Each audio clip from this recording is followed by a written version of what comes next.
하나님의 말씀은 요한복음 14장 25절에서 26절입니다. 내가 아직 너희와 함께 있어서 이 말을 너에게 하였거니와 보혜사 곧 아버지께서 내 이름으로 보내실 성령 그가 너에게 모든 것을 가르치고 내가 너에게 말한 모든 것을 생각나게 하리라. 아멘.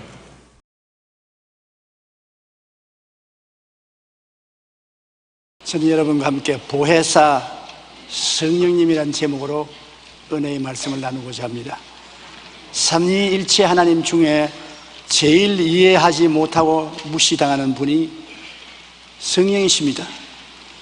마치 공기 없이 우리가 살 수 없지만 눈에 안 보이니까 무관심하고 무시하는 것 같습니다.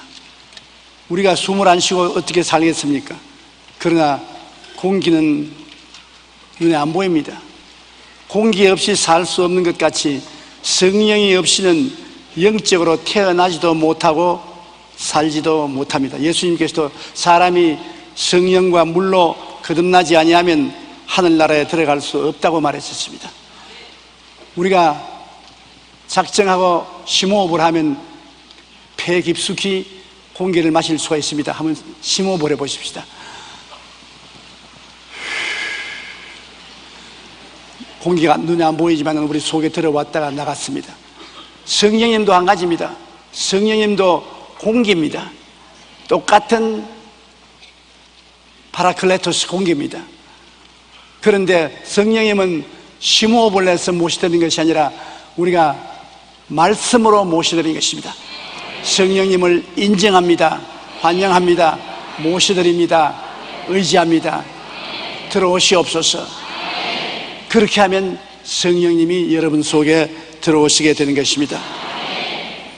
미국의 세계적인 부흥사였던 무디 목사님은 초등학교만 나와서 주일학교 교사로 열심히 봉사하다가 주의 부르심을 받아 위대한 부흥사가 되었습니다. 영국과 미국을 양손에 쥐고 흔드는 주의 종입니다. 하루는 하나님 말씀을 전가하고 나오자 한 여성도가 목사님이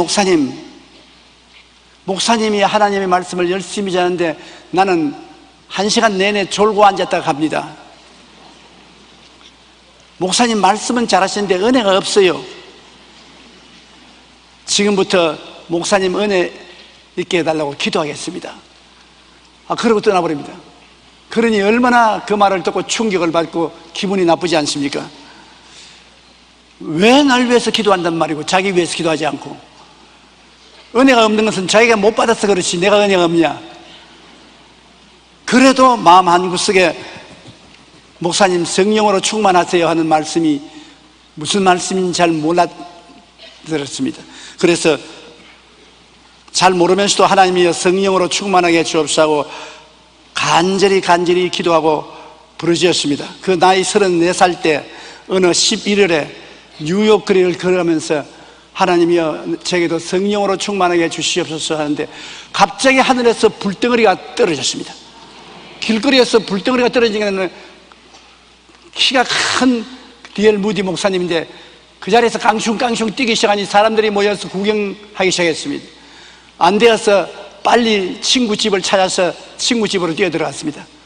방을 하나 빌려서 하나님 앞에 기도하는데 성령의 불이 얼마나 쏟아지는지 나중에는 감당할 수 없어 하나님이여 손을 떼주시옵소서. 그대로 있으면 내가 죽겠습니다. 그만 부어주시옵소서. 그래 외쳤습니다.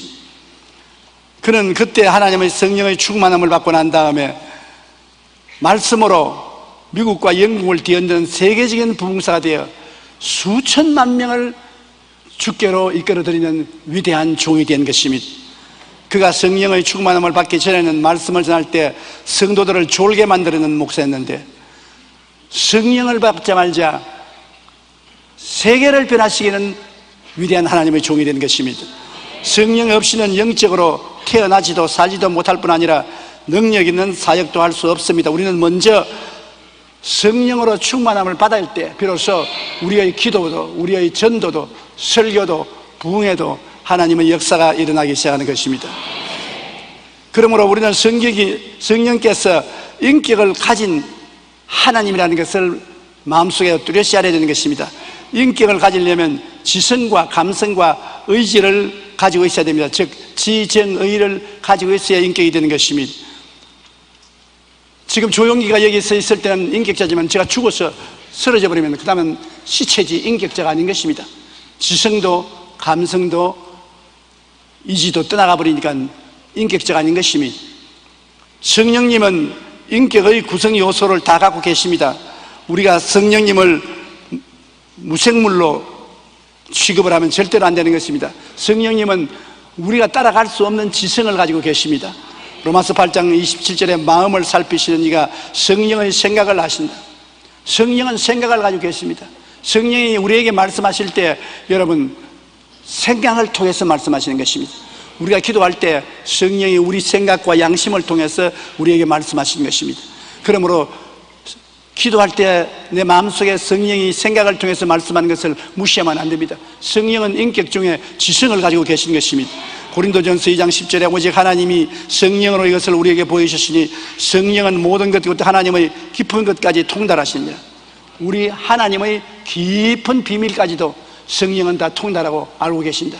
그러므로 전지하신 지성을 가지고 계신 것입니다. 성령은 감정을 가지고 있는 것입니다. 로마서 5장 5절에 소망이 우리를 부끄럽게 하지 아니하면 우리에게 주신 성령으로 말미암아 하나님의 사랑이 우리 마음에 부은바됨이라. 마음에 사랑이 부은바되는 것도 성령이 마음 넘치면 모든 미움을 극복하고 사랑이 넘쳐나게 되는 것입니다. 사람의 힘으로 사랑할 수 없는 것도 성령의 사랑이 마음속에 부어지면 사랑할 수 있는 것입니다. 사랑과 희락과 화평과 오래 참음과 자비와 양성과 충성과 온유와 절제 같은 열매도 성령이 와서 맺어주는 것입니다.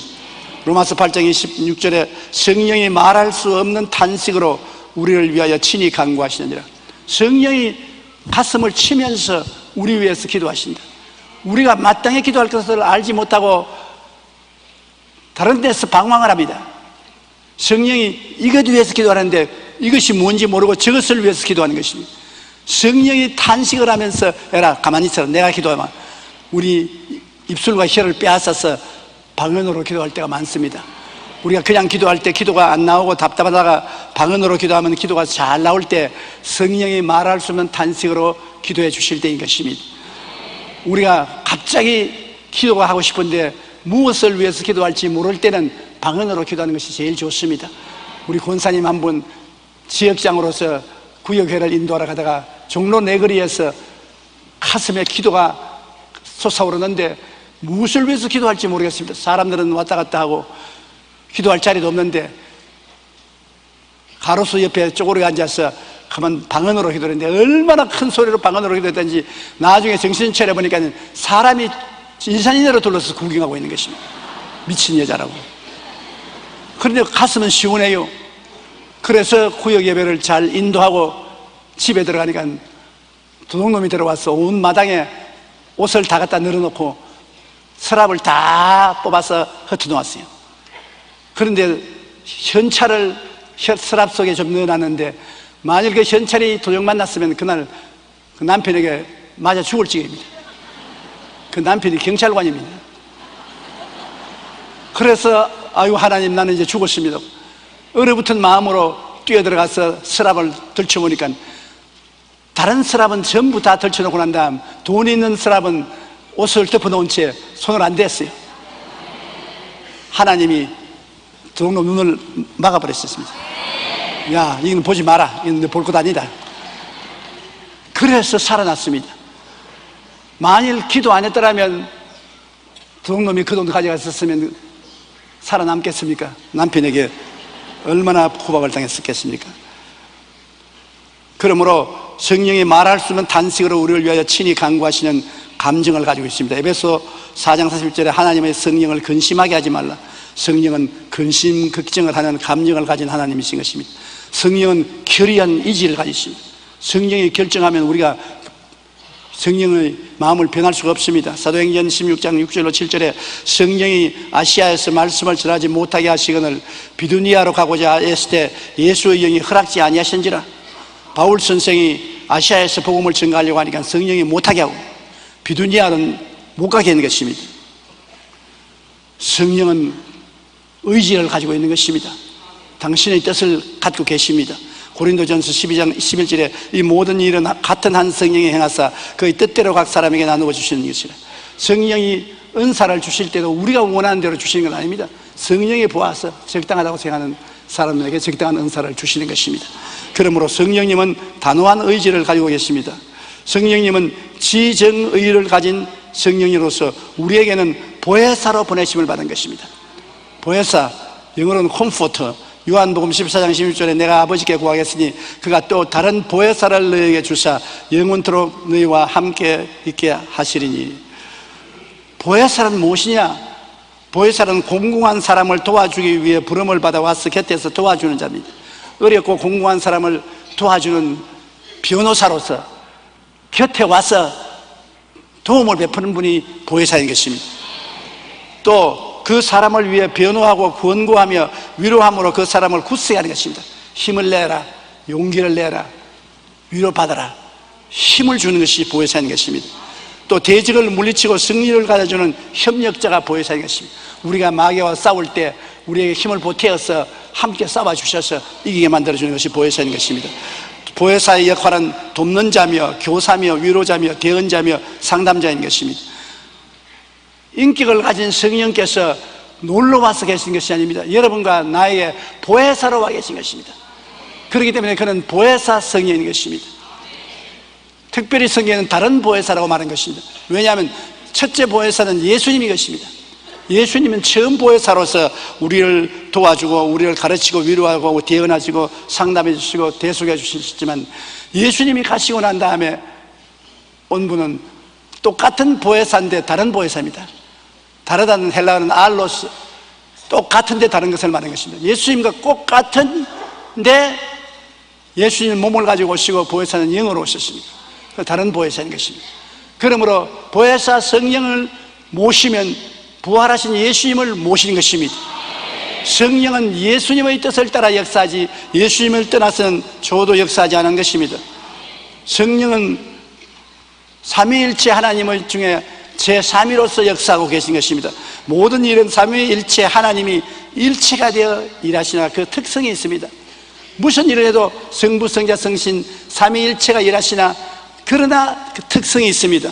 하나님 아버지는 만물을 계획하시고 예수님은 아버지의 뜻을 쫓아 그 만물을 만드시고 구속하시고 성령님은 만물을 유지하시고 아버지와 아들 예수님을 깨닫게 해주시는 것입니다. 똑같은 삼위일체 하나님이지만은 맡은 직분은 다르면서 또 함께 계시고 함께 계시면서 다릅니다. 아버지 안에 예수님과 성령님이 계시고 예수님 안에 아버지와 성령님이 계시고 성령님 안에 아버지와 예수님이 계십니다. 그러므로 구약시대에는 아버지 하나님 시대로서 예수님과 성령님은 아버지 안에 있었습니다. 신약 초기 예수님 시대에는 아버지와 성령님이 예수님 안에 계셨습니다. 지금은 성령 시대니까 아버지와 예수님이 성령 안에 계신 것입니다. 그러므로 삼위일체 하나님은 절대로 서로 분리할 수가 없는 것입니다. 성령님은 우리와 늘 함께 계시는 사역을 합니다. 요한복음 14장 16절로 11절에 내가 아버지께 구하겠으니 그가 또 다른 보혜사를 너에게 주사 영원토록 너희와 함께 있게 하시리니. 이 말에 주의하십시오. 한 달 동안 함께 같이 있으리니 1년 동안 너희와 함께 있게 하시리니 그렇게 말씀하지 않았습니다. 영원토록 시도 끝도 없이 너와 같이 하겠다. 그는 진리의 영이라 세상은 능히 그를 받지 못하더니 이는 그를 보지도 못하고 알지도 못함이라. 그러나 너는 그는 아나니 그는 너희와 함께 거하시며 또 너희 속에 계시겠습니다. 여러분과 함께 하나님 성령이 계시고 여러분 속에 지금 들어와 계신 것입니다. 그러므로 우리는 그 성령을 통해서 주님을 믿고 의지하는 것입니다. 왜냐하면 성령이 우리 마음문을 열어서 진리를 깨닫게 하는 것입니다. 안 믿는 사람에게 성경 펼쳐놔보세요. 전혀 모릅니다. 제가 불광동에 있을 때 대학교 교수님 한 분이 부인은 열심히 예수를 잘 믿는데 본인은 안 믿어요. 안 믿는 게 아니라 성경을 보면 글자가 하나도 안 보여요. 그래서 부인이 나를 집으로 직접 오락해서 따라가니까 한번 실제로 보라고. 자기 남편이 신문을 읽으라니까 줄줄 잘 읽어요. 성경을 펼쳐주니까 한마디도 못 읽어요. 왜 그러니까 안 보인다는 겁니다. 마귀가 얼렁거려서 눈에 안 보여요. 그 다음 회개하고 예수 믿고 난 다음에는 신문은 잘 못 읽어도 성경은 그렇게 잘 읽더라고요. 요한복음 14장 25절로 26절에 내가 아직 너희에게 있어서 이 말을 너희에게 하였거니와 보혜사 곧 아버지께서 내 이름으로 보내실 성령 그가 너희에게 모든 것을 가르치고 내가 너희에게 말한 모든 것을 생각나게 하시리라. 성령이 계셔야 우리에게 깨닫게 해주시는 것입니다. 우리 성경만 깨닫게 해주는 것이 아니라 모든 세상 진리도 다 깨닫게 해주시는 것입니다. 성령은 가르쳐주는 영이 되시는 것입니다. 그리고 기억나게 해주셔요. 여러분, 나이 먹으면 제일 걱정되는 것이 치매에 걸릴까 싶어 제일 걱정이 됩니다. 나이 먹으면 자꾸 잊어버려요. 제일 잘 잊어버리는 게 이름입니다. 금시 들었는데 금시 잊어버리는 것입니다. 야, 이거 나 이러다 치매에 걸리지 않겠냐 걱정하는 것입니다. 그러나 성령이 계시면 치매에 안 걸립니다. 성령이 여러분을 붙들어서 기억나게 해주시기 때문에 여러분 뇌세포에 의지하지 아니하고 성령의 기억나게 하시는 능력에 의지하기 때문에 기적이 함께 하시는 것입니다. 그리고 성령이 여러분과 같이 계시면 여러분 세상이 우리 속에 들어오는 것을 허락하지 않습니다. 세상 마귀를 꾸짖습니다. 요한복음 16장 7절로 8절에 그러나 내가 너희에게 실상을 말하니 내가 떠나가는 것이 너희에게 유익이라. 내가 떠나가지 아니하면 보혜사가 너희에게로 오지 않을 것이요 내가 가면 그를 너희에게로 보내리니 그가 와서 죄에 대하여 의에 대하여 심판에 대하여 세상을 책망하시리라. 성령이 오시면 우주적으로 오시는 것입니다. 죄에 대하여 예수 안 믿는 것이 죄입니다. 이 세상에 다른 모든 죄도 다 많지만은 예수를 믿으면 그 피로서 다 씻음을 받고 청산을 받습니다. 우리가 지옥 가는 것은 우리 죄로 말미암아 가는 것이 아니라 안 믿어서 지옥 가는 것입니다. 예수님이 죄를 다 갚아 놓았는데 안 믿기 때문에 불신앙으로 지옥 갑니다. 그러므로 죄에 대하여라면 제가 믿지 아니함이요 의에 대하여라면 내가 다시 나를 보지 못할 테요 내가 아버지께로 가므로.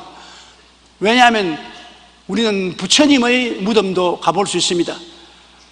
공자와 맹자의 무덤에도 가볼 수 있습니다. 마호메트 무덤에도 가볼 수 있습니다.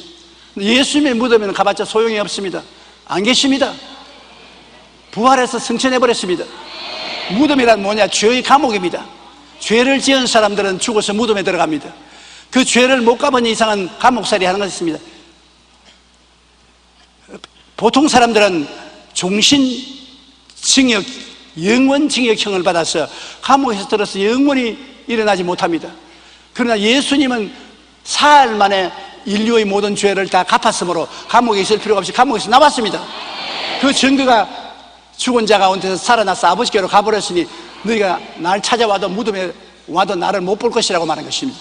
그 성령이 우리에게 깨닫게 해주시는 것입니다. 의에 대하여라면 내가 아버지께로 가므로 너희가 다시 나를 보지 못할 것이요 심판에 대하여라면 이 세상 마귀가 심판을 받은 것이라. 아담과 하와를 꾀던 원수 마귀는 십자가에서 심판을 받았습니다. 예수님께서 마귀의 정사와 권세를 빼앗아 버리신 것입니다. 마귀의 모든 주권을 해제시켜버린 것입니다. 그러므로 그리스도 안에서 우리는 넉넉히 이기게 된 것입니다. 이렇게 해서 성령께서는 세상을 책망하시는 것입니다. 그뿐 아니라 성령은 우리의 모든 생활을 인도하여 주십니다. 이게 얼마나 고마운지 모릅니다. 장님에게는 안내하는 사람이나 안내계가 꼭 있어야 되는 것처럼 우리는 세상에서 살면서도 내일 일어날 일을 모르는 장님입니다. 성령이 우리 눈을 밝히시고 우리를 이끌어주는 것입니다. 요한복음 16장 12절로 14절에 내가 아직도 너희에게 이를 것이 많으나 지금은 너희가 감당하지 못하리라. 그러나 진리의 성령이 오시면 그가 너희를 모든 진리 가운데로 인도하시리니 그가 스스로 말하지 않고 오직 들은 것을 말하며 장래일을 너희에게 알리시리라. 그가 내 영광을 나타내리니 내 것을 가지고 너희에게 알리겠습니다. 성령이 오시면 우리에게 모든 진리 가운데로 인도하신다. 성경의 진리도 가르쳐 주시고 세상의 진리도 가르쳐 주시는 것입니다. 예수 믿고 성령 충만하면 세상 공부도 잘하게 돼요. 하나님이 머리도 좋게 만들어요. 그래서 세상에도 머리가 되고 꼬리가 되지 않게 하는 것입니다. 성령이 오셔서 장래일을 가르쳐 주면서 하나님의 영광을 나타내게 해 주시는 것입니다. 미국 선교를 시작하면서 저는 미국에 많은 교회를 세웠다고 생각했습니다. 그런데 한국의 주의 종을 다 데리고 오려니까 그때는 굉장히 어려웠습니다. 그래서 미국에서 신학교를 세워서 학생들을 양성하면 좋겠다는 마음에 생각이 기도할 때마다 떠올라요. 그래서 미국에 있던 박요수아 목사님과 그 사모님, 권사님과 함께 LA 안에서 좀 떨어진 섬에 가서 하루 종일 금식하며 기도를 했습니다. 성령이여, 내 마음속에 일어난 이 생각이 하나님의 생각입니까? 내 생각입니까? 나는 돈이 없으니까 여기에서 학교를 시작할 수도 없는데 마음속에 자꾸 신학교를 시작해서 신학생을 양성하라는 생각이 떠오르니 이게 진짜입니까? 가짜입니까? 하루 종일 기도했는데 생각은 안 바뀌어지고 배만 고팠습니다. 도저히 배가 고파서 오후가 되니까 견딜 수가 없어요. 그래서 섬 밖으로 나와서 그날 저녁에 교회에 가서 설교를 하는데 내가 그 간증을 했습니다. 돈은 한 푼도 없는데 하나님 성령께서 학교를 세우라고 하니까 기가 막힐 노래, 땅팔 노릇이다. 그 설교를 하고 나오니까 한 젊은 사업가가 오더니만 자기가 안 쓰고 비워놓은 집이 한 채 있는데 학교 세울 때까지 내 집을 쓰세요 그러더니 그 진짜니까 진짜라고. 조그마한 한 칸 집 아니니까 큰 집입니다 그래요. 가보니까 큰 집이에요. 방이 여러 개 있는 큰 집이에요. 그랬어요. 웬 떡이냐 그냥 받아서 거기에서 신학교를 시작한 것이 베데스다 대학의 시작인 것입니다.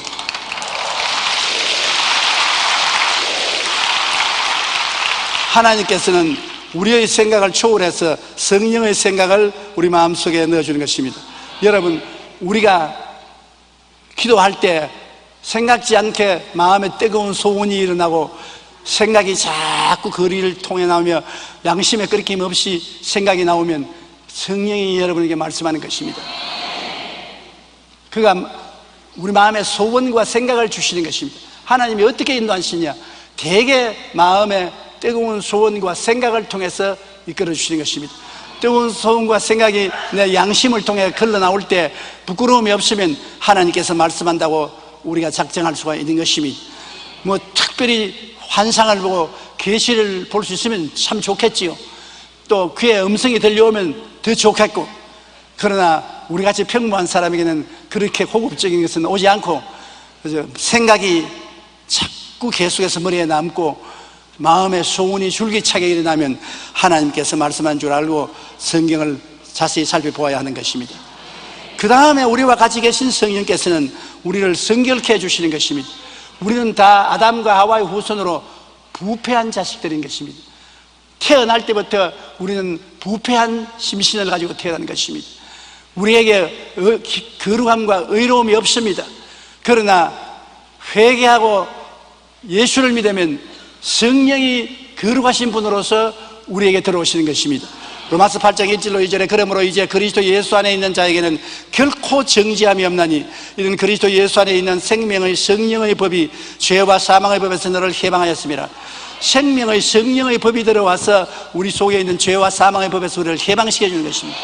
그러면 우리는 성령의 도우심이 있어야 우리도 거룩하고 깨끗하게 생각하고 말하고 행동할 수 있지, 성령의 도우심이 없이 우리 힘으로는 그렇게 할 수가 없습니다. 그런 능력이 없이 우리는 부패한 인간이기 때문인 것입니다. 그렇기 때문에 항상 성령님의 의지하고 성령 충만하기를 간절히 바라야 되는 것입니다. 성령께서는 또한 우리의 연약함을 도와주시는 것입니다. 우리는 기도할 때도 굉장히 능숙하게 기도하지 못합니다. 전도도 잘 못해요. 말씀 전개는 더 힘듭니다. 많은 사람이 저에게 늘 묻습니다. 한 편의 설교를 준비하는데 얼마나 시간이 걸리냐. 그래서 내가 한평생 걸립니다. 뭐 엎드려서 연필 들고 종이에 적으면 설교가 나오는 줄 알았는데 그렇지 않습니다. 일평생을 살아온 과거를 말씀 속에 현재 비추어보고서 주의 성령께 인도해달라고 간청을 하는 것입니다.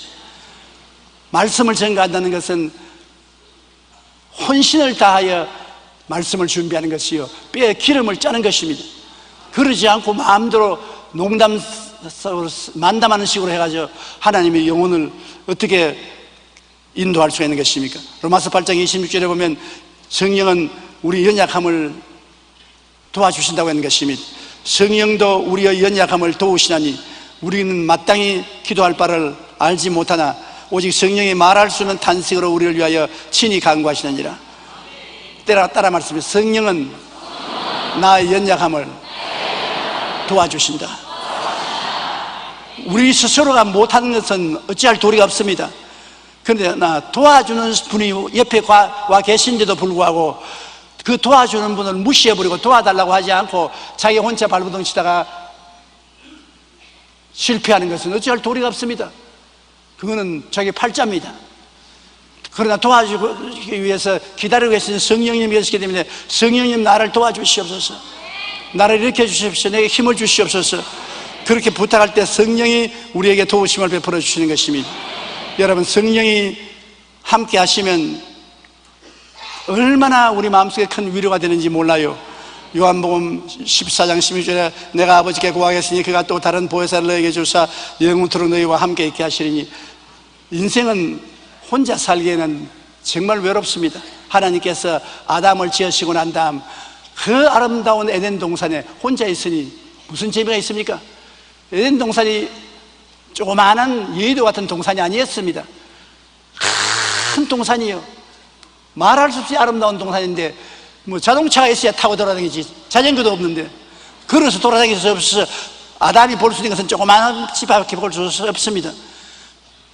자기 혼자 있으니까 외로워 견딜 수가 없어요. 궁궐이라도 임금 혼자 살아가면 감옥입니다. 초마상간이라도 함께 있으면 궁궐보다 나을 수가 있는 것입니다. 그러므로 우리가 혼자 있으면 외로워서 인생을 살 수 없을 때 마음속에 위로하는 성령이 함께 계신다고 말한 것입니다. 너희와 함께 계신 분이 계신다.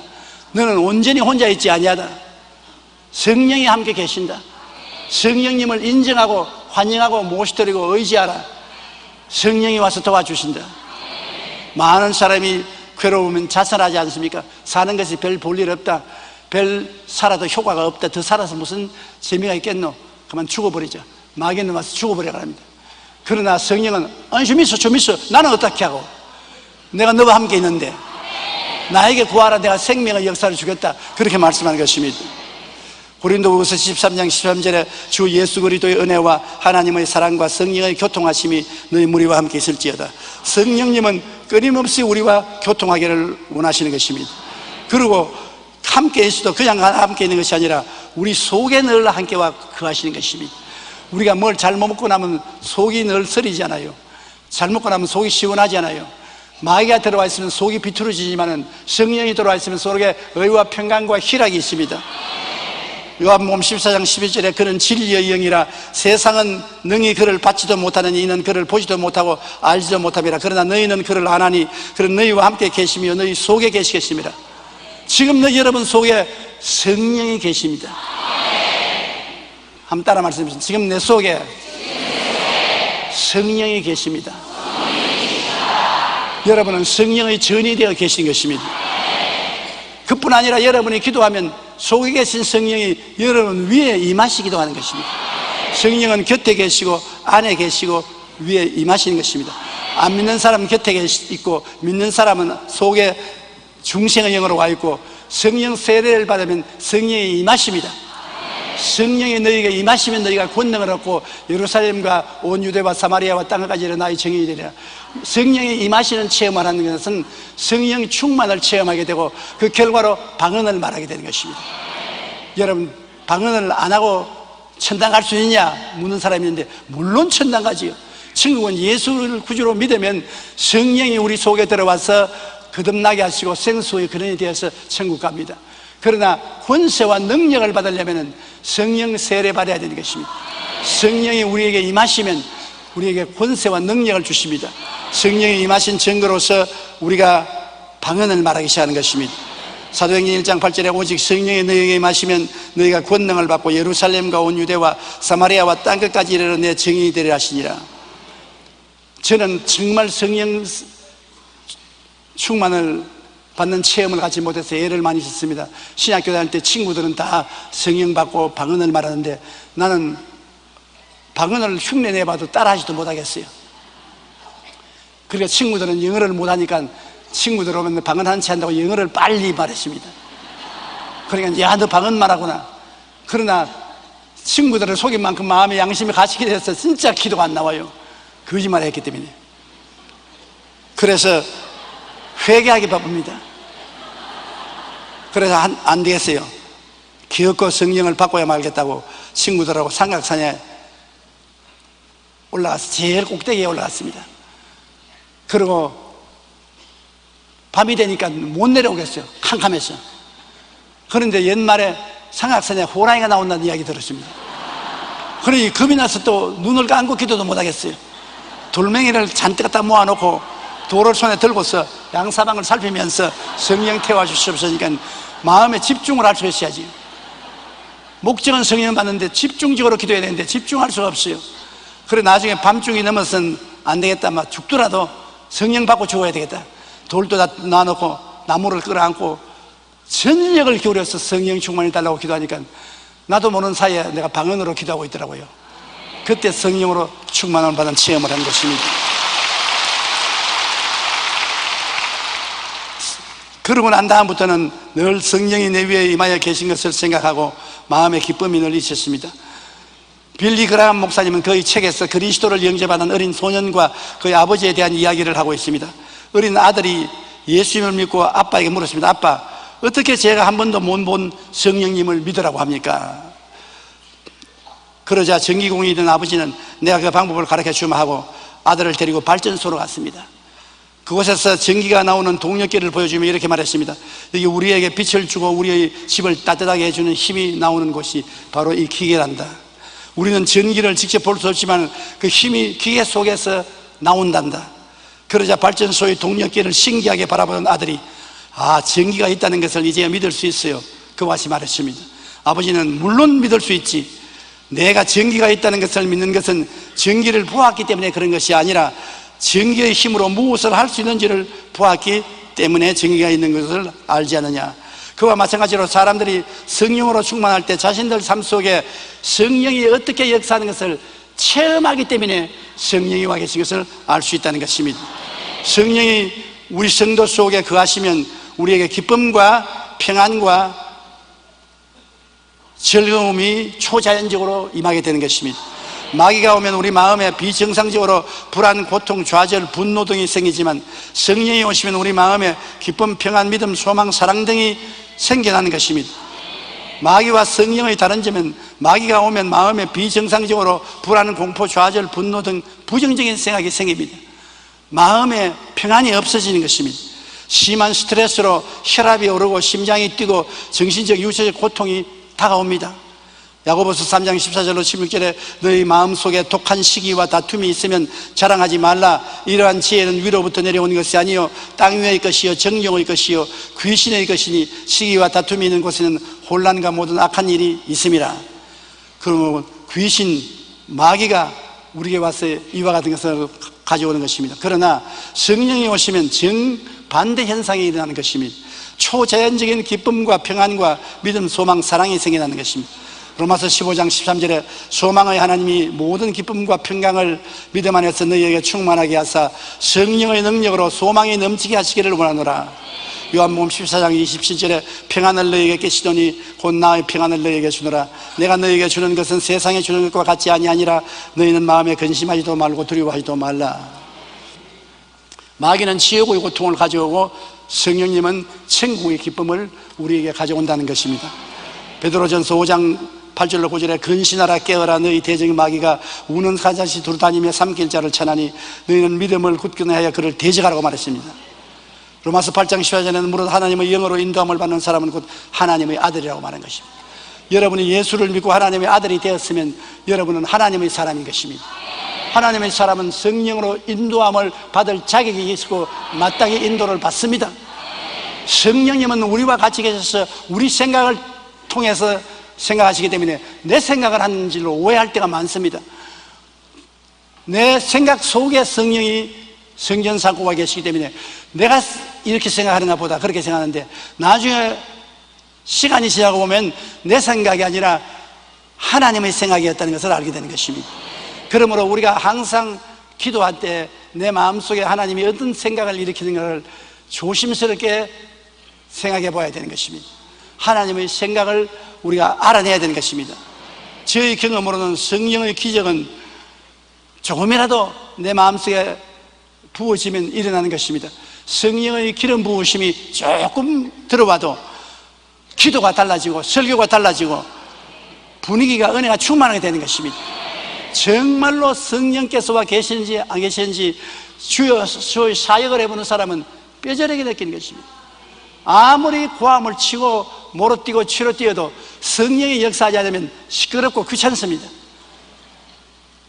그래 요란스러워도 성도들은 잠을 잡니다. 성령의 기름 부음에 오시면 정신이 바짝 차려지는 것입니다. 마음을 끌어당깁니다. 그리고 설교를 하는 사람도 깜짝 놀랄 만큼 설교가 잘 나오고 진리가 마음에 떠오르고 하나님의 능력이 나타나게 되는 것입니다. 우리는 설교뿐 아닙니다. 집안일을 하든지 사업을 하든지 무엇을 하든지 하나님의 성령이 오시면 우리에게 능력을 허락하여 주시는 것입니다. 유능하게 만들어주는 것입니다. 성령이 같이 있는 개인은 없는 사람보다 유능하며 성령이 같이 있는 나라는 성령 없는 나라보다 위에 가게 되는 것입니다. 장차 21세기는 어느 나라가 예수를 가장 많이 믿고 성령이 충만한가, 그것이 그 나라가 선진국에 들어가느냐 안 들어가느냐를 결정하게 될 것입니다. 우리가 빨리 전도하고 우리 민족이 과반수는 예수님을 믿고 성령을 받는다면 우리나라는 눈부시게 성장 발전하게 될 것입니다. 온 천하에 복음을 전가하는 위대한 국가가 될 것입니다. 여러분 모두 다 성령으로 충만함을 받으십시오. 성령님을 매일같이 인정하고 환영하고 모시도록 의지하십시오. 그리고 성령께 의지해서 사십시오. 여러분보다 초인적인 능력을 구사하십시오. 여러분은 여러분보다 더 초인적으로 살도록 하나님이 같이 계신 사람들인 것입니다. 하나님이 여러분을 통하여 오늘 또 하늘나라의 역사를 나타내시기를 주님 이름으로 축원합니다. 우리 고개 숙여 기도드리겠습니다. 살아계시고 거룩하신 우리 아버지 하나님, 주의 사랑하는 백성들을 주님께서 오늘 교회로 모아 주시옵시고 주님의 은혜를 받을 수 있도록 만들어 주심을 감사합니다. 아무리 무능하고 보잘것없이 보이더라도 성령께서 임하시면 모세의 마른 지팡이가 권능의 지팡이로 변하듯이 변할 수가 있습니다. 하나님 아버지, 우리가 다 변화받게 도와주시옵소서. 우리 인간적으로는 교육도 많이 받지 못하고 지혜와 총명과 모략과 재능과 지식도 부족한 사람들이 많지만은 성령이 오시면 하나님의 지팡이가 되어버리고 맙니다. 하나님의 지팡이가 되도록 성령 충만한 역사를 허락하여 주시옵소서. 성령을 통해서 하나님의 기적이 일어나게 도와주시옵소서. 마귀의 일은 물러가고 하나님의 역사는 일어나게 도와주시옵소서. 다른 보혜사 성령이여 전 보혜사 예수님의 사역이 우리 가운데 나타나게 도와주시옵소서. 성령께서 천국을 우리 각자의 마음속에 임하시게 도와주시옵소서. 예수님 이름으로 기도드리옵나이다. 아멘. 저는 오늘 다른 보혜사 성령이란 제목으로 오순절 성령 강림의 기념 예배 하나님의 은혜의 말씀을 나누고자 합니다. 2000년 전 예수께서 로마 총독 빌라도에게 십자가에 못 박여 죽으시고 장살인 바 되시고 3일 만에 부활하셨지만은 예수님의 제자들은 예수 그리스도의 죽으심과 부활에 대한 의미를 전혀 깨달을 수가 없었습니다. 그럴 뿐 아니라 오히려 예수님의 구원 사업이 그로서 실패하고 말았다고 생각하고 낙심천만하였고 예수님의 원수들도 일반 평민들도 예수님의 일대기는 그로서 종말을 지었다고 마음속으로 생각하고 있었습니다. 예수님의 십자가 고난 이후 50일 이후 오순절 성령 강림하실 때까지 50일 동안 제자들은 한 사람의 죄인에게도 그리스도의 복음을 전도하여 구원하지 못했었으며 한 사람의 병자도 고친 적이 없고 한 사람에게서 마귀를 쫓아낸 적도 없었습니다. 그렇기 때문에 예수님의 죽으신 이후 50일이 되었을 때는 이미 예수님 사건은 일반인들의 기억 속에서 사라져가고 있었습니다. 바로 그때 천지를 진동하는 대사건이 일어나고 말았었습니다. 그 일이 바로 오순절 성령 강림 사건인 것입니다. 예수님의 120문도들은 성령으로 충만함을 받자 바로 나아가 전도하기 시작했습니다. 성령께서 오셔서 비로소 제 아들은 십자가 구원의 의미를 밝히 깨닫고 예수 그리스도의 보혈을 통하여 이루어 놓으신 하나님의 은총을 따라서 사람의 영혼을 구원하고 귀신을 쫓아내며 병든 자를 고치고 심지어 죽은 자를 살려내며 온 예루살렘과 유다와 사마리아에 예수 그리스도의 부활의 소식으로 가득하게 채워놓고 그 여세를 모아서 300년 이내 천하를 호령하던 로마 제국을 기독교 국가로 만들어버리고 마른 것입니다. 만일 성령 강림이 없었더라면 예수님의 십자가 사건은 먼 역사의 아득한 구석에서 사라져버리고 말았을 것입니다. 오직 성령님의 역사로서 십자가 사건이 구원의 기쁜 소식이 되고 전 세계적인 전 우주적인 메시아 사건으로 변화되게 된 것입니다. 예수님은 이 성령님을 어떻게 소개하셨을까요?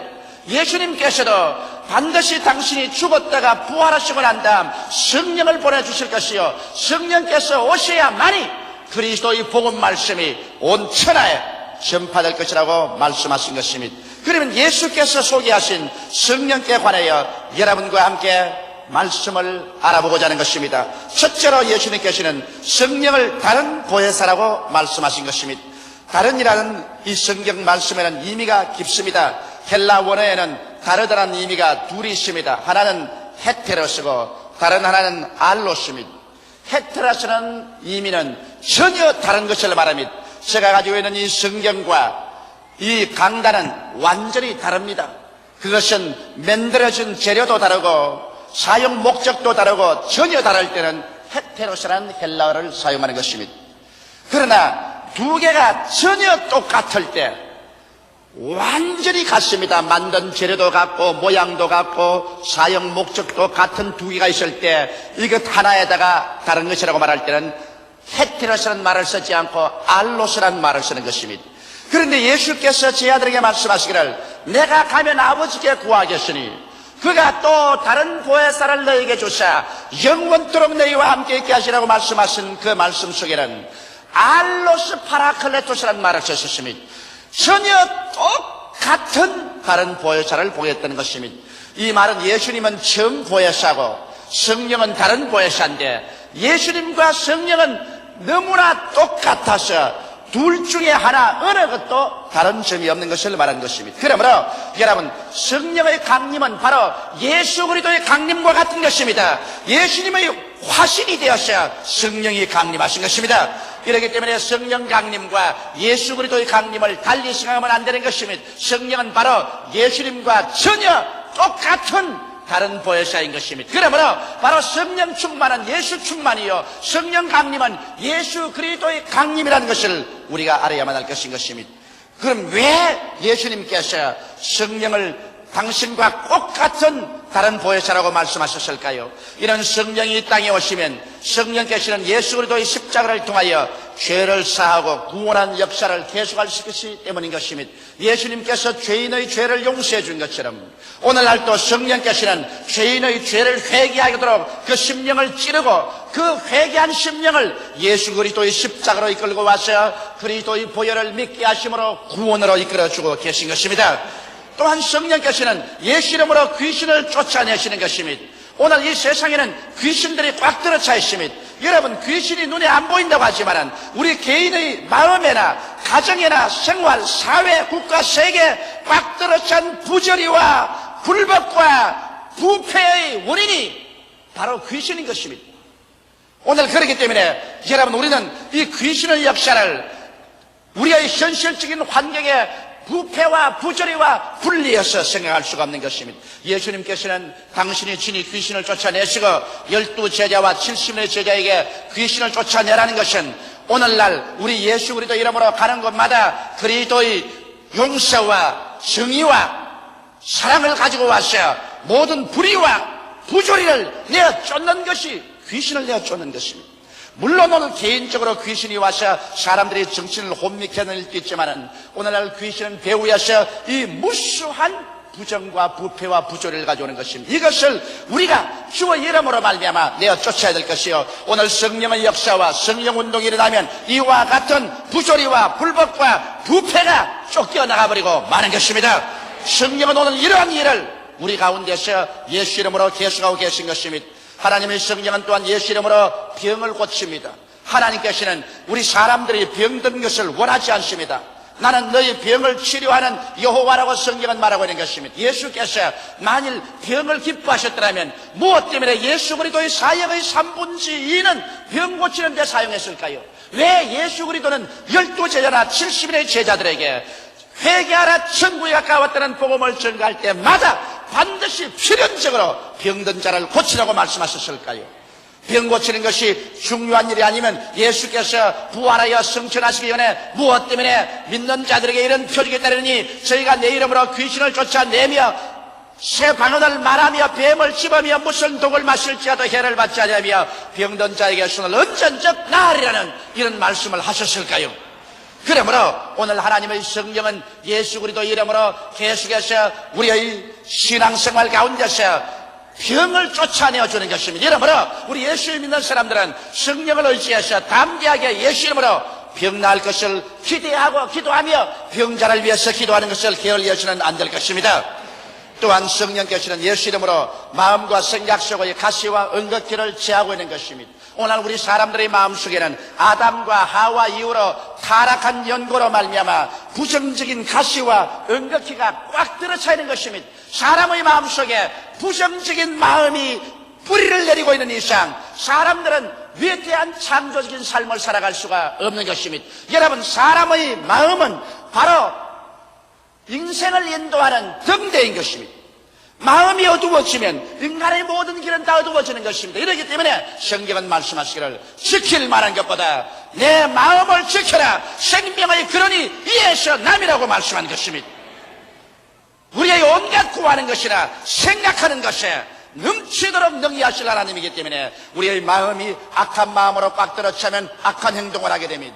마음이 부정으로 꽉 들어차면 부정적인 행동을 하는 것입니다. 마음이 낭패와 실망으로 꽉 들어차면 그 사람의 행동은 패배주의적인 행동을 하는 것입니다. 마음이 좌절되면 그 사람은 아무 일도 못하는 사람이 되어버리고 무능력자가 되어버리고 마는 것입니다. 이러므로 오늘 우리의 마음 속에 있는 가시와 은극기를 제어버려야 되겠는데 하나님의 성령께서 오셔서 예수 그리스도의 십자가 보혈 공로를 통하여 여러분과 내 마음속에 가시와 은극기를 제어버리고 부정적인 생각 대신에 긍정적인 생각으로, 파괴적인 생각 대신에 건설적인 생각으로, 할 수 없다 대신에 할 수 있다로, 못한다는 대신에 한다로 생산적인 생각으로 채워주는 역사를 나타내주고 있는 것입니다. 이렇기 때문에 성령께서 역사하는 사람마다, 성령께서 역사하는 교회마다 긍정적이요 적극적이며 창조적이며 생산적이 되고 진취적인 마음의 자세를 가지고 눈에는 아무 증거 안 보이고 귀에는 아무 소리 안 들리고 손에는 잡히는 없어도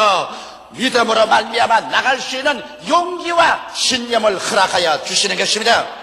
이런 일이 있어야 우리 개인과 가정, 사회와 세계가 변화를 받고 소망이 있는 것입니다. 마음에 가시와 은극기가 들어가 있는 이상 이러한 사람에게는 소망이 없는 것입니다. 성령은 오늘 사람의 마음을 변화시키는, 새롭게 하는 위대한 역사를 베풀어 주시는 것입니다. 또 나아가서 하나님의 성령은 예수 그리스도 이름으로 우리의 마음속에 천국의 확실성을 증거해 주는 것입니다.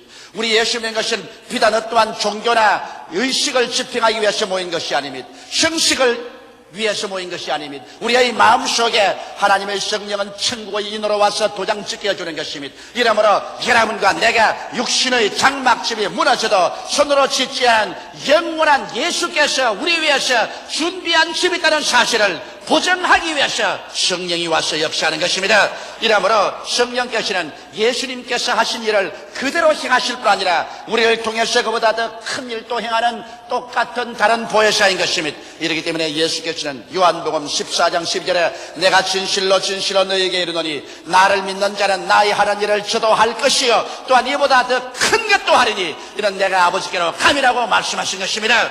예수께서 아버지께로 가시고 그와 똑같은 다른 보혜사를 보내주심으로 말미암아 성령을 통해서 예수는 어제나 오늘이나 영원토록 동일하시며 예수님이 행하신 그 사역은 오늘 또 지체 없이 우리 가운데서 성령의 능력으로 진행되고 있는 것입니다. 둘째로 예수님께서는 성령을 보혜사로 소개하신 것입니다. 보혜사란 말은 무슨 말일까요? 헬라어로는 파라클레토스라고 말하는데 곁에 부름을 받아 돕기 위하여 기다리시는 분이라는 말인 것입니다.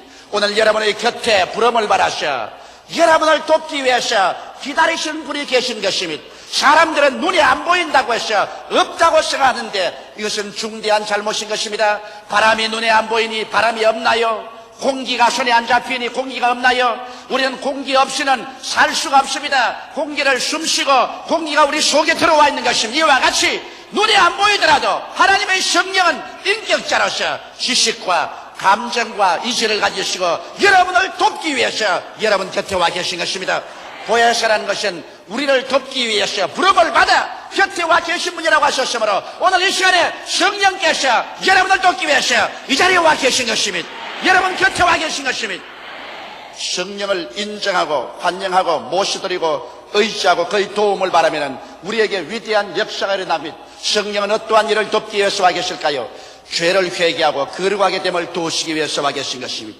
성령께서 와서 우리 마음을 비춰주지 아니하면 우리가 얼마나 죄인인 것을 모릅니다. 캄캄한 방에는 먼지가 얼마나 쌓여도 얼마나 먼지가 있는지 알지 못하지만은 커튼을 열어 제끼고 찬란한 햇빛이 비추면 방 구석구석마다 얼마나 먼지가 쌓이고 더러운 것을 볼 수 있는 것처럼 오늘날 성령께서 우리의 마음속에 밝은 빛을 비춰주셔야 우리가 얼마나 죄인인 것을 알 수 있는 것입니다. 성령의 비추심이 없이는 사람이 진흙탕 속에 있으면서도 그 속에 있는 자기를 알지 못합니다. 죄인인 것을 알지 못합니다. 이러므로 성령이 오시면 죄에 대하여 우리를 책망하여 주시는 것입니다. 그래서 죄를 회개하고 거룩한 삶을 살도록 성령께서는 끊임없이 하나님의 위대한 성결의 능력으로 우리 속에 역사해 주는 것입니다. 이러므로 성령으로 말미암지 않고 성결하게 될 수가 없는 것입니다. 성령은 우리의 연약함을 도와서 성결하게 만들어주는 것입니다. 성령은 또한 십자가의 도와 진리의 말씀을 깨닫게 해주시는 것입니다. 하나님의 성령께서 우리 마음속에 와서 우리 마음의 캄캄한 어두움을 밝혀주지 아니하시면 그리스도의 십자가의 도의 의미를 알 수가 없으며 진리의 말씀을 깨달을 수가 없는 것입니다. 도대체 어떻게 깨닫게 해줘야 될지 갈피를 잡을 수가 없는 것입니다. 제가 그저께 하루 종일 일본 텔레비전 프로그램을 만드는데 일본에서 온 편지가 있습니다. 조 목사가 열심히 텔레비 설교를 하는 것을 듣고 있습니다. 그러나 한 가지 조 목사 설교에 대해서 반항하고 싶은 마음이 있습니다. 왜냐하면 왜 유일하게 예수만 믿어야 구원을 받는다고 합니까? 이 세상에는 유교도 있고 마오메토교도 있고 불교도 있고 여러 가지 일본에는 신도도 있고 있는데 종교가 다 손을 잡고 화목해서 지내면 얼마나 행복하고 좋겠습니까? 그런데 왜 유독히 예수만이 구원한다고 하는 것입니까? 그러므로 이제부터 설교할 때는 예수만 구원한다고 하지 말고 구원은 모든 종교를 통해서 다 받을 수 있다고 설교하시오. 그렇게 편지가 왔습니다. 그 답답하고 안타까운 마음을 무엇으로 여러분 설명할 수 있겠습니까? 그래서 나는 이런 말을 했습니다. 그 대답에 자매님, 진리는 하나밖에 없습니다. 물을 화학 기호로는 H2O라고 합니다. H2O를 H3O라든지 H4O로 한다고 해서 물이 되지가 않습니다.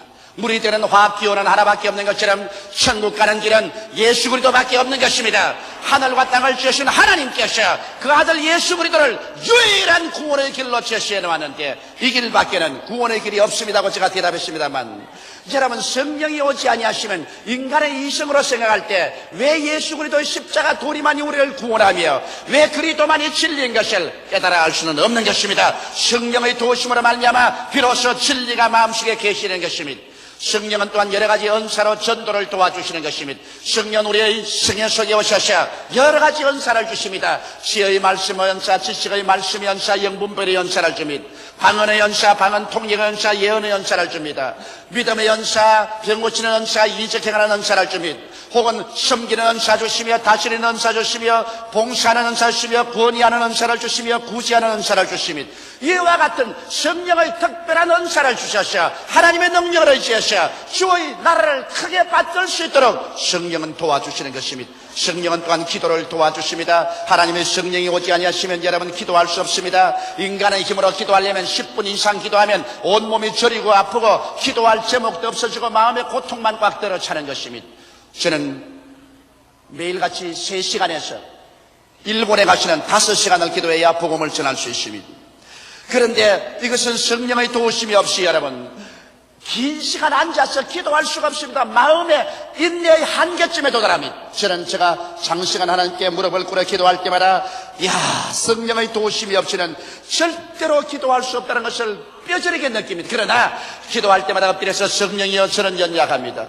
보혜사시여 나를 돕기 위해서 곁에 부름을 받고 와 계시오니 나의 마음에 힘을 주셔서 기도하게 하여 주시옵소서. 그럴 때마다 성령의 기름 부으셔서 그만 마음속에 기도의 힘이 솟구쳐 올라옴으로 말미암아 성령의 능력으로 유능하게 기도할 수 있는 것입니다. 성령은 또한 우리를 위로해 주십니다. 답답하고 안타깝고 억울한 일을 당하고 깊은 상처를 받았었을 때 다른 데 가지 말고 사람 찾아가지 말고 하나님께 나와서 엎드려 기도하면 하나님의 성령께서 우리의 마음속에 어머니의 부드러운 손길치림 하여서 우리의 상처를 어루만져 치료하여 주며 우리를 위로해서 용기와 힘을 얻게 만들어 주시는 것입니다. 이러므로 예배당에 와서 우리가 예수 그리스도를 믿고 찬미하고 말씀 듣고 기도할 때 성령의 역사함으로 말미암아 여러 가지 가사와 개인 생활과 사회 생활의 상처 입은 심령을 가지고 왔지만은 마음의 위로를 받아 교회에서 나갈 때는 마음에서 기쁨이 넘쳐나고 휘파람을 불면서 나갈 수 있게 된 이유가 성령은 위로해 주시기 위해서 도움을 베푸는 신이기 때문인 것입니다. 하나님의 성령은 또한 우리를 인도하여 주십니다. 우리를 진리 가운데로 인도하고 매일매일 같이 우리의 생활 가운데 성령님을 의지하고 살면은 성령께서 의의 길로 바른 길로 승리의 길로 축복의 길로 생명의 길로 인도하여 주시는 것입니다. 이렇기 때문에 성령님은 인격자이시므로 여러분 우리 곁에 부름을 받아 돕기 위해서 와 계시지만은 우리가 성령께 도움을 구해야 성령께서 역사해 주는 것입니다. 도움을 구하지 않은데 강제로 와서 여러분을 협박해서 도와주지 않는 것입니다. 성령은 인격자인 것입니다. 이러므로 성령께 우리가 겸비하게 무릎을 꿇고 도움을 구해야 될 것인 것입니다. 셋째로 우리가 알아야 될 것은 성령 강림의 실상을 알아야 될 것입니다. 예수님께서는 이렇게 말하십니다. 요한복음 16장 7절에 그러하나 내가 너희에게 실상을 말하니 내가 떠나가는 것이 너희에게 유익이라. 내가 떠나가지 아니하면 보혜사가 너희에게로 오시지 아니할 것이요 가면 내가 그를 너희에게로 보내리라고 말한 것입니다. 여기에서 예수님은 내가 가는 것이 너희에게 유익이다. 내가 육으로 있는 것보다는 성령께서 강림하는 것이 더 유익이라고 말한 것입니다. 어떤 사람들은 말하기를 예수님 당시에 살았으면 좋겠다. 그랬으면 얼마나 더 위대한 은총을 받을 것인가 생각합니다. 그러나 예수님께서는 내가 가고 성령께서 오시는 것이 너에게 더 유익이라고 말한 것입니다. 어떤 점에서 유익이 될까요? 예수님을 개개인의 영혼 속에 모시게 되기 때문에 유익이 되는 것입니다. 예수님께서 몸으로 가실 때는 시간과 공간의 장애를 받아서 유대 땅 팔레스타인에 밖에 거할 수가 없습니다. 예수님 한 몸인데 온 군중들이 예수님을 서로 만지려고 하며 예수님은 동지 안에 들어가지도 못하고 혹은 배를 타고 갈릴리 바다 안으로 피란을 가야만 됐었습니다. 그러나 오늘 성령께서 바람같이 오심으로 말미암아 성령을 통해서 예수님이 나타나시는데 이제는 천하 만국에 누구든지 회개하고 예수를 믿으면 예수님께서 개인 영혼 속에 들어와서 만날 수가 있는 것입니다. 이러므로 예수님과 개인 대 개인의 만남을 가질 수 있으므로 육으로 예수님 가시고 성령으로 오신 것이 우리에게 유익이 되는 것입니다. 또 예수님께서는 성령을 통하여 동시에 전 세계에 존재할 수 있는 것입니다. 옛날 육으로를 가져오신 예수께서는 육신이란 시간과 공간의 장애를 받기 때문에 유대 땅에 밖에 계실 수 없었지만은 오순절에 강림한 성령은 바람 같습니다. 성령을 헬라 원어로는 푸뉴마토스라고 말합니다. 푸뉴마토스란 바람이란 말인 것입니다. 바람이 지구를 안고 있는 것처럼 오늘 성령께서는 지구를 안고 계신 것입니다. 그러므로 성령은 동시에 어느 곳이나 와 있는 것입니다. 철조망도 우리를 막지 못합니다. 저 공산주의자들이 쳐놓은 탱크나 대포나 지뢰밭도 성령을 막을 수는 없는 것입니다. 이렇기 때문에 우리 대한민국에 계신 성령은 이북 땅에도 있는 것입니다. 이 땅에 있는 성령의 역사는 중공에도 소련에도 동구권에도 역사하고 계신 것입니다. 성령은 어느 곳이나 계시고 성령을 통해서 예수님은 어느 곳이나 구세주로 나타나서 역사하고 계신 것입니다. 이렇기 때문에 우리의 기도가 헛되지 않은 것은 우리가 공산주의 시야에 있는 사람들을 위해서 저 동구권에 있는 사람 위해서 기도하더라도 기도를 받아서 성령은 그 속에 가서 그곳에 있는 사람들을 감동해서 예수를 계시해서 구원을 받도록 해주는 것입니다. 이러므로 우리가 기도할 때 기도는 위대한 효과가 있는 것이므로 여러분 저 철조망과 대포와 야포와 탱크와 지뢰를 파묻어 놓고 남북의 교류를 막고 있는 이북 땅 저 위에 포로된 우리 동포를 위해서도 쉬지 않고 기도하는 여러분 되시기를 주 이름으로 축원합니다. 성령은 그 기도를 받아서 그곳에 지하에 수많은 사람들에게 예수를 믿게 하고 계실 것입니다. 수많은 사람을 구원의 길로 이끄는 역사를 베풀고 계실 줄 저는 확신하고 있는 것입니다. 또한 여러분 성령이 오신 유익은 예수님의 이겨놓으신 십자가 열매를 맛보게 하십니다. 예수님이 지상에 계실 때는 죄와 마귀와 질병과 저주와 절망과 죽음과 싸우기 위해서 오셨습니다. 예수님께서 십자가에서 싸워 승리하시고 부활하시고 난 다음에 이제 성령이 오신 것은 이겨놓은 열매를 나누어 주기 위해서 왔기 때문에 그 때문에 예수님 당시보다도 더 위대하고 큰 일을 이룰 수 있다는 이유가 그게 있는 것입니다. 예수님은 싸우러 왔고 성령은 싸워서 이겨놓은 열매를 나누어 주기 위해서 왔기 때문에 여러분 더욱 담대한 심정으로 성령을 의지하고 예수님이 싸워 이겨놓으신 용서와 성령 충만과 치료와 저주에서 해방과 영원한 삶을 여러분의 것으로 소유하게 되시기를 주님 이름으로 축원합니다. 성령은 내적 천국을 맛보게 해주는 것입니다. 여러분 로마서 14장 17로 보면 천국은 먹고 마시는 것이 아니요 성령 안에서 의와 평강과 희락이라고 말했는데 하나님의 성령이 우리에게 오셔서는 우리가 이미 천국의 맛을 이 세상에서 일정한 정도로 보게 하는 것입니다. 우리 마음속에 의의 즐거움을 맛보게 하시고 마음이 편안하게 하시고 성령의 기쁨을 주셔서 성령의 황홀함 가운데서 여러 가지 고통을 이기고 살아갈 수 있는 위대한 힘을 주시는 것입니다. 거기에다가 하나님의 성령이 오시는 것이 유익된 것은 예수님 따라다닐 때는 능력이 예수님께만 있었지만은 하나님의 성령이 임하자 120문도도 능력을 받았고 오늘날 성령을 받는 사람은 누구든지 능력을 얻습니다. 전도의 능력, 기도의 능력, 신앙의 능력, 생활의 능력을 얻어서 하나님의 본능 속에서 행할 수가 있게 되는 것입니다. 이러므로 예수님께서는 내가 가고 보혜사 성령을 보내는 것이 너희에게 더 유익되라고 하시므로 오늘날 여러분과 나의 신앙생활이 더욱 유익된 삶을 살 수 있는 능력 있는 신앙인들이 다 되어야 될 것이겠습니다. 성령님은 계시의 하나님이십니다. 하나님께서는 창조의 하나님이시고 예수님은 구속의 하나님이시고 성령은 이것을 우리에게 가르쳐 주시는 계시의 하나님이신 것입니다. 성령님을 통해서만 예수님을 주로 알고 믿게 되고 하나님 아버지를 섬길 수가 있게 되는 것입니다. 교회가 성령님을 모시게 되는 것은 선택적인 권리가 아니라 생사의 문제입니다. 교회가 성령이 있어도 좋고 없어도 좋은 것이 아닙니다. 성령이 없으면 교회는 죽어버리고 성령이 있으면 교회는 살아나는 것입니다. 그러므로 교회는 성령의 무릎 위에서 탄생했고 성령의 손길에서 자라고 성령의 품에 안겨서 천국으로 올라가게 될 것인 것입니다. 그러므로 성령 없는 교회는 살았다 하나 죽은 것이요 성령 없는 신자는 살았다 하나 뼈만 남은 에스겔 골짜기의 태굴과 같은 사람들인 것입니다. 이러므로 우리는 성령 운동을 해도 좋고 안 해도 좋은 것이 아닙니다. 오순절 성령 강림하여 그리스도의 교회가 탄생한 것처럼 성령 운동 가운데서 교회가 자라고 완성되는 것입니다. 이러므로 성령께서 계시면 살고 성령께서 떠나가시면 불 꺼진 방과 같이 캄캄하게 되고 마는 것입니다. 오직 성령 안에서 우리는 예수님을 믿고 고백하게 되며 하나님 우리 아버지를 섬기게 되고 위대한 승리의 삶을 살 수 있게 되는 것입니다. 이러므로 이 오순절 날에 여러분께서 모두 다 성령 충만하시기를 주의 이름으로 축원합니다. 다 같이 고개숙여 기도드리겠습니다. 사랑이 많으신 우리 아버지 하나님, 이 어둡고 캄캄한 세상 빛이라고는 조금도 보이지 않습니다. 사람은 서로 미워하고 시기하고 살상합니다. 사랑은 찾아볼 데가 없습니다. 오직 어느 곳에 가나 상처를 입히고 상처 입은 흔적밖에 없습니다. 이곳에 예수께서 오셔서 우리를 치료하고 살리기 위해서 십자가 걸머지시고 죽었다가 부활하시고 이 놀라운 소식을 성령께서 전하여 주고 계심을 감사하옵나이다. 우리 아버지, 우리가 성령 더욱 충만하게 도와주시옵시고 성령의 능력을 의지하여 이렇게 남마와 같은 세상, 상처투성이의 세상에 나가서 그리스도의 치료와 복음을 전하게 도와주시옵소서. 대화와 화합과 사랑을 증가하는 교회가 되게 도와주시옵소서. 오 하나님 우리 아버지여, 오늘 우리 한국 교회가, 오늘 세계 교회가 또다시 새로운 오순절 다락방이 되게 도와주시옵시고, 오순절날 강림하신 불같은 성령으로 채워주시옵소서. 오늘 이 제2부 예배가 오순절 다락방이 되게 도와주시옵소서.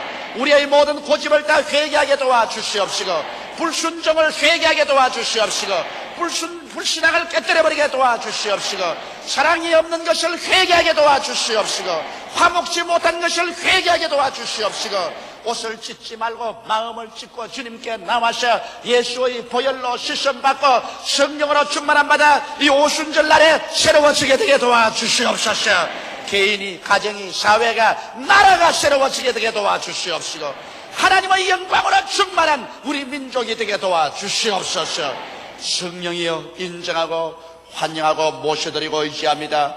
불같이 역사하여 주옵소서. 예수님 이름 받들어 기도드리옵나이다. 아멘. 요한복음 14장 16절로 18절 말씀을 합독하시겠습니다. 내가 아버지께 구하겠으니 그가 또 다른 보혜사를 너희에게 주사 영원토록 너희와 함께 있게 하리니 그는 진리의 영이라. 세상은 능히 그를 받지 못하나니 이는 그를 보지도 못하고 알지도 못함이라. 그러나 너희는 그를 아나니 그는 너희와 함께 거하시며 또 너희 속에 계시겠음이라. 내가 너희를 고아와 같이 버려두지 아니하고 너희에게로 오리라. 아멘.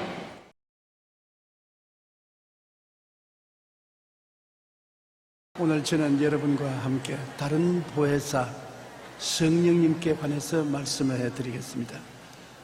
예수님께서 우리를 구원하시고 우리에게 은혜와 사랑과 도움을 베푸시고 희망을 주신 것은 잘 알고 있습니다.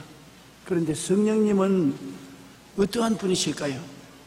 성령께서는 하나님 삼위일체의 제3위 되신 하나님이라는 것을 알고 있지만은 구체적으로 성령께 잘 모르는 사람이 있습니다. 첫째로 신약 성경에 나타나신 성령을 여러분과 함께 알아보고자 하는 것입니다. 아버지께서 보내신 다른 보혜사라고 예수님께서 성령을 소개했습니다. 요한복음 14장 16절로 18절에 내가 아버지께 구하겠으니 그가 또 다른 보혜사를 너에게 주사 영원토록 너희와 함께 있게 하시리니 그는 진리의 영이라. 세상은 능히 그를 받지 못하나니 이는 그를 보지도 못하고 알지도 못함이라. 그러나 너희는 그를 아나니 그는 너희와 함께 거하시며 또 너희 속에 계시겠음이라. 내가 너희를 고아와 같이 버려두지 아니하고 너희에게로 오리라. 주님이 세상을 떠나실 때 마지막 남긴 말씀이 것입니다. 제자들이 예수님이 떠남으로 근심이 꽉 들어찼을 때 주님께서 그 위로의 말씀으로 하신 말씀 중에 내가 아버지께 구하겠으니 또 다른 보혜사를 보내주겠다. 그 말은 나는 처음 보혜사인데 또 다른 보혜사를 너에게 보내주겠다. 절대로 너희를 고아와 같이 버려두지 않고 내가 다른 보혜사를 통해서 너에게 다시 오겠다. 그리고 그 보혜사, 다른 보혜사는 너희와 함께 거하시고 너희 속에 계시겠다. 어떤 자매님이 신앙상담을 와서 제게 말씀하기를 목사님 기도를 하면 내 깊은 속에서 음성이 들려오는데 이게 뭡니까? 우리는 서로 이야기하면 바깥에서 이야기하는데 목사님 이야기하셔도 바깥에서 이야기하고 귀로 듣는데 무슨 음성이 깊은 내 속에서 말씀을 하시는데 그게 무슨 말씀입니까? 내가 골반암을 앓고 있었는데 병원에서는 다리를 잘라야 된다고 말을 하는데 하나님께 기도를 하고 도와달라고 하니까 깊은 영혼의 속에서 너희 골반은 암에서 나았다.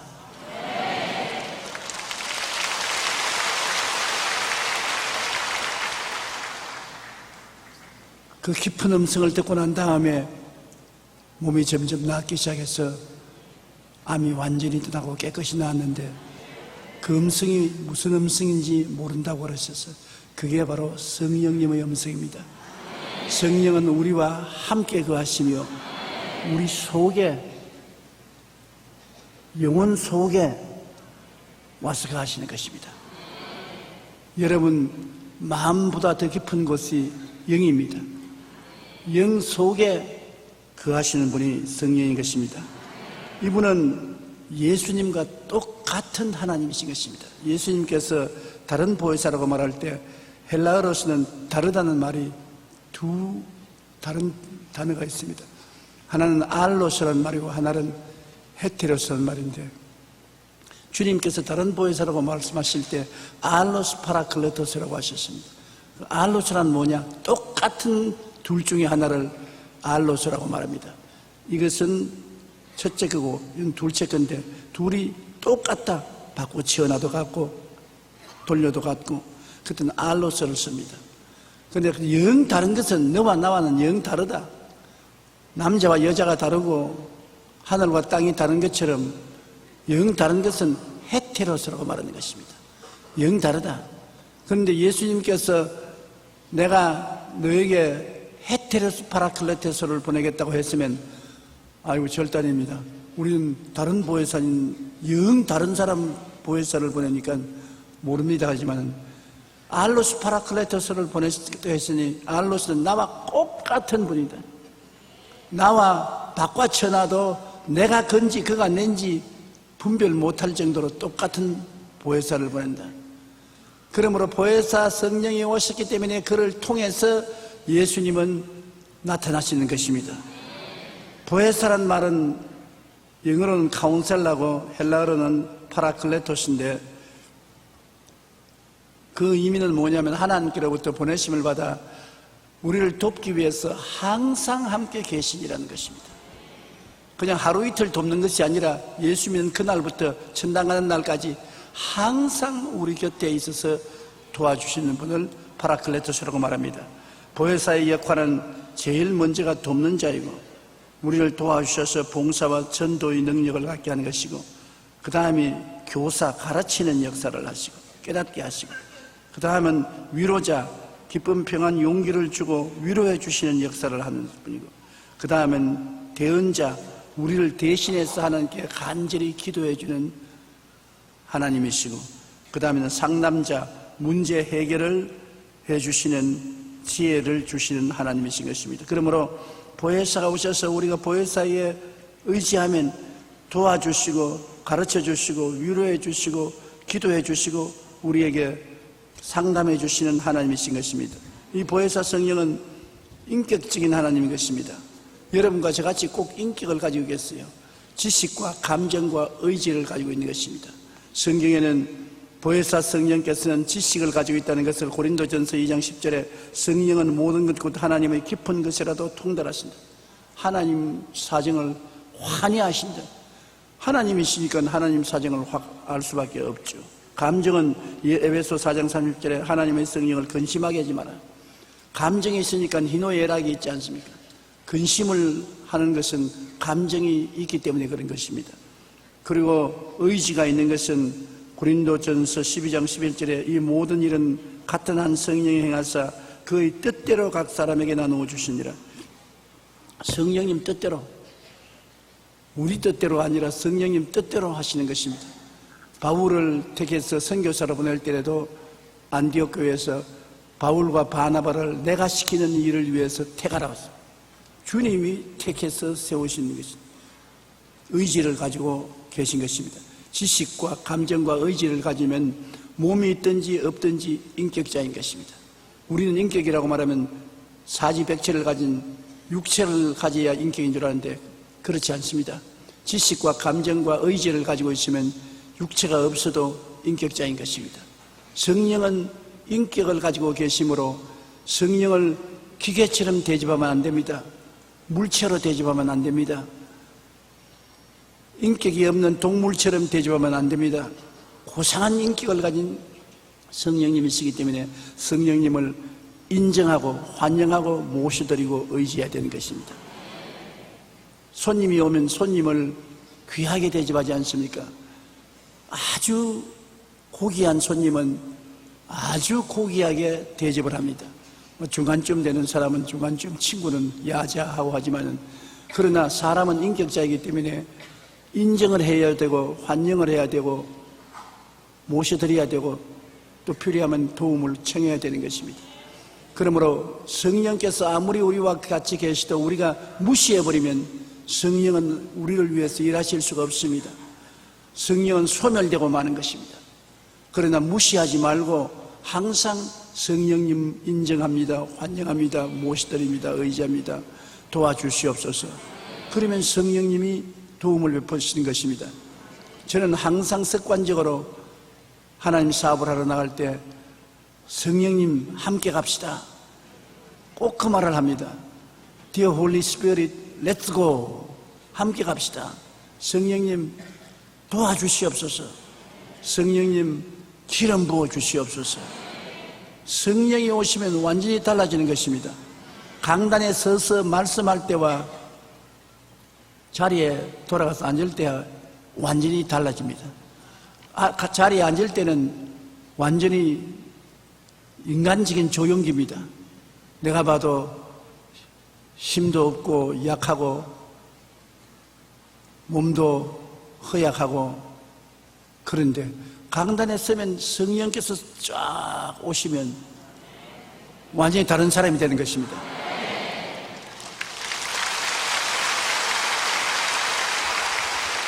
지금도 성령께서 임하기 시작했기 때문에 제가 저를 보아도 다른 사람이 되어갑니다. 내 음성이 달라지고 말이 달라지고 생각이 달라지기 시작하는 것입니다. 그러므로 하나님의 성령은 우리를 돕기 위해서 와 계시기 때문에 성령님을 의지하면 성령님은 그 능력을 나타내시는 것입니다. 오늘 저는 이 말씀을 전가하면서 성령님 도우심을 구합니다. 나를 도와주시옵소서, 기름 부어 주시옵소서, 은혜 베풀어 주시옵소서. 성령께서 도우시는 것입니다. 특별히 병자 위에 기도하고 난 다음에 병 나은 사람, 어떠한 사람의 병이 나았다는 것을 깨닫게 해주시는 것은 성령께서 하시는 것입니다. 많은 사람이 제게 편지를 내기를, 목사님 다음 주일 설교할 때 요 병이 나았다고 말을 하십시오. 그 내가 고치는 것처럼 요 병이 나았다, 저 병이 나았다는 것을 말씀을 해 주십시오.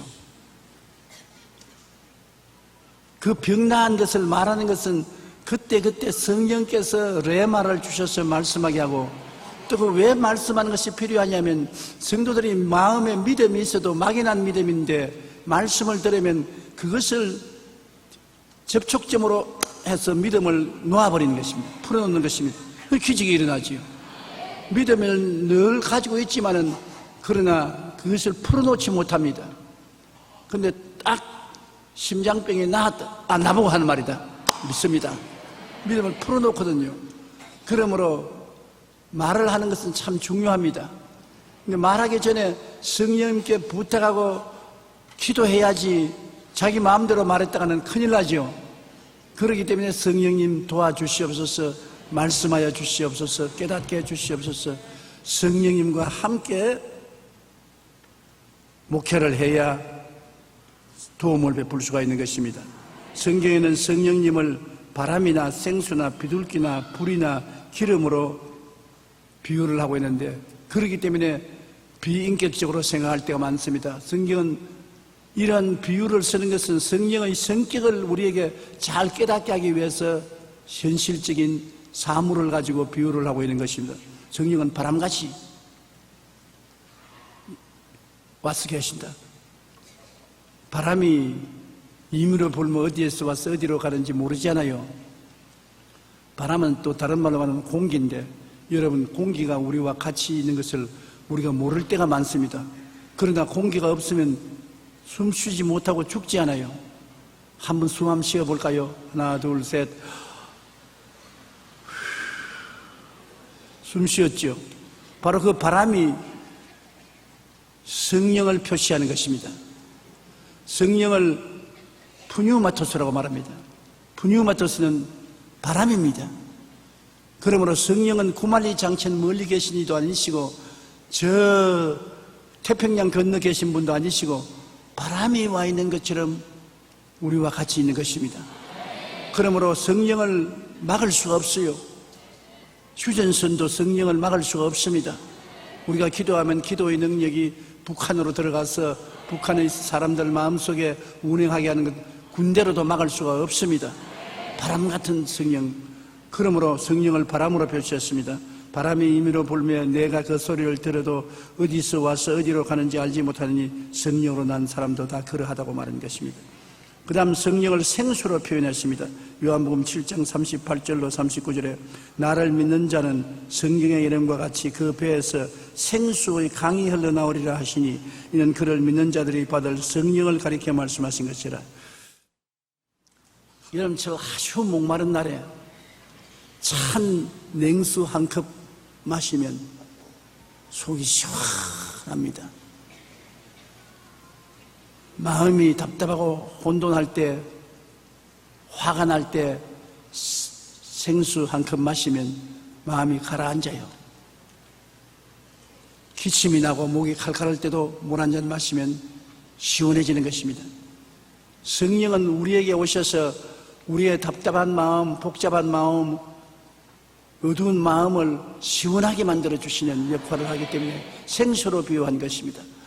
아무리 환경이 어렵고 압력을 받고 고통을 당해도 성령의 생수를 마시면 성령이 우리 마음을 상쾌하게 해서 우리 속에서 이기게 만들어 주시는 것입니다.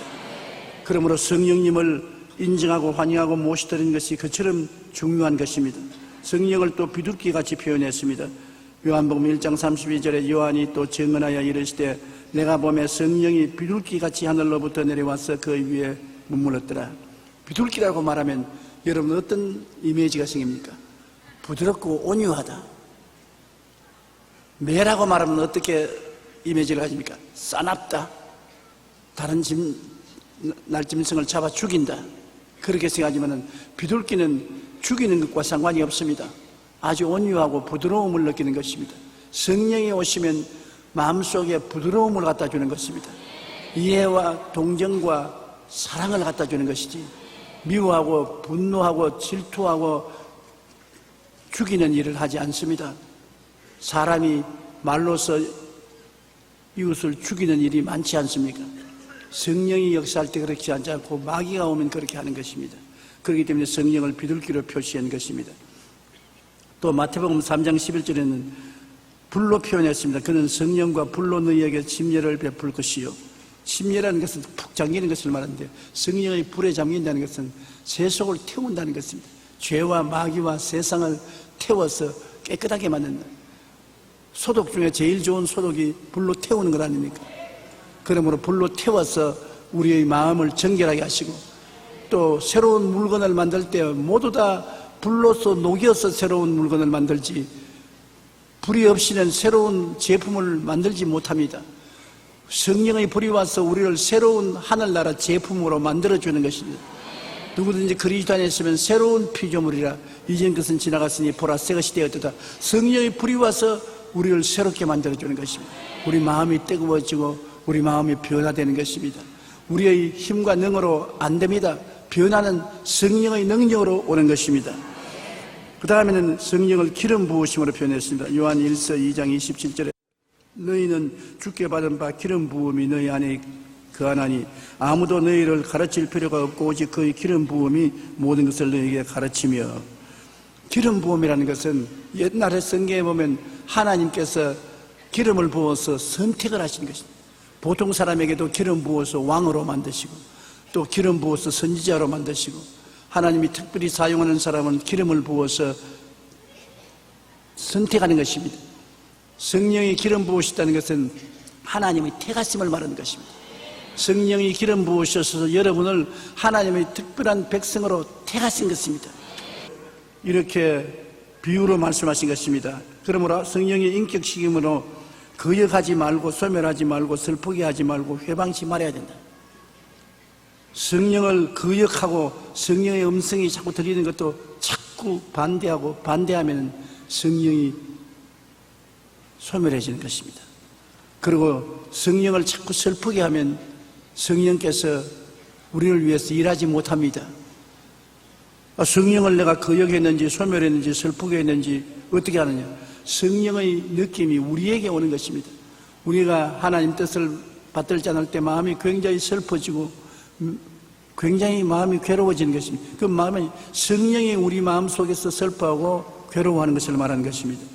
그러므로 마태복음 12장 31절로 32절에 내가 너희에게 이르노니 사람에 대한 모든 죄와 모독은 사하심을 얻되 성령을 모독하는 것은 사하심을 얻지 못하겠고 또 누구든지 말로 인자를 거역하면 사하심을 얻되 누구든지 말로 성령을 거역하면 이 세상과 오는 세상에서도 사하심을 얻지 못하리라. 성령이 비치면 우리가 하나님 앞에 나갈 수가 없다는 것입니다. 성령은 쉽게 표현하면 한 가정에서 어머니와 같습니다. 아버지하고 여간 마음이 상해도 어머니가 중간에 서서 잘 설득을 하면 쉽게 아버지하고 다시 화해가 될 수 있는 것입니다. 그러나 어머니하고 마음이 상해 놓으면 어머니가 남편에게 속닥속닥 해서 자꾸 거부하고 부정적인 말을 하면은 남편도 별 도리 없이 그렇게 따라가는 것입니다. 어머니의 마음을 상해 놓으면 도저히 화해할 수가 없습니다. 그렇기 때문에 아버지하고 마음 상한 것은 어머니에게 아양을 떨면 문제가 해결되는데 어머니에게 마음의 상처를 줘놓으면 누구에게 아양을 떨 사람도 없어요. 그렇기 때문에 성령은 어머니와 같은 역할을 하고 있기 때문에 성령님을 절대로 우리가 회방하지 말아야 되는 것입니다. 예수님께서 에게 부탁한 것이 성령을 모독하지 말라, 그리고 성령을 거역하지 말라. 이 세상에 사함을 받지 못하면 영원히 사함 못한 고통을 당할 수도 있다는 것입니다. 그렇기 때문에 성령님과 우리는 좋은 관계를 맺도록 노력을 해야 되는 것입니다.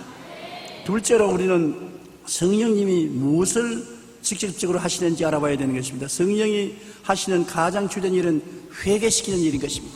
여러분, 아무리 회개하려 해도 마음이 움직이지 않으면 회개가 안 돼요. 그러나 마음이 성령으로 역사하면 회개가 돼요. 1906년에 평양 교회에서 큰 부흥이 일어났었습니다. 거기에 부흥이 일어난 이유는 부흥회를 열었는데 사람들이 감동을 안 받아가지고서 아주 냉랭해요. 그 장대째 교회는 평양에서 제일 큰 교회인데 아무리 설교를 듣고 찬송을 부르도 냉랭합니다.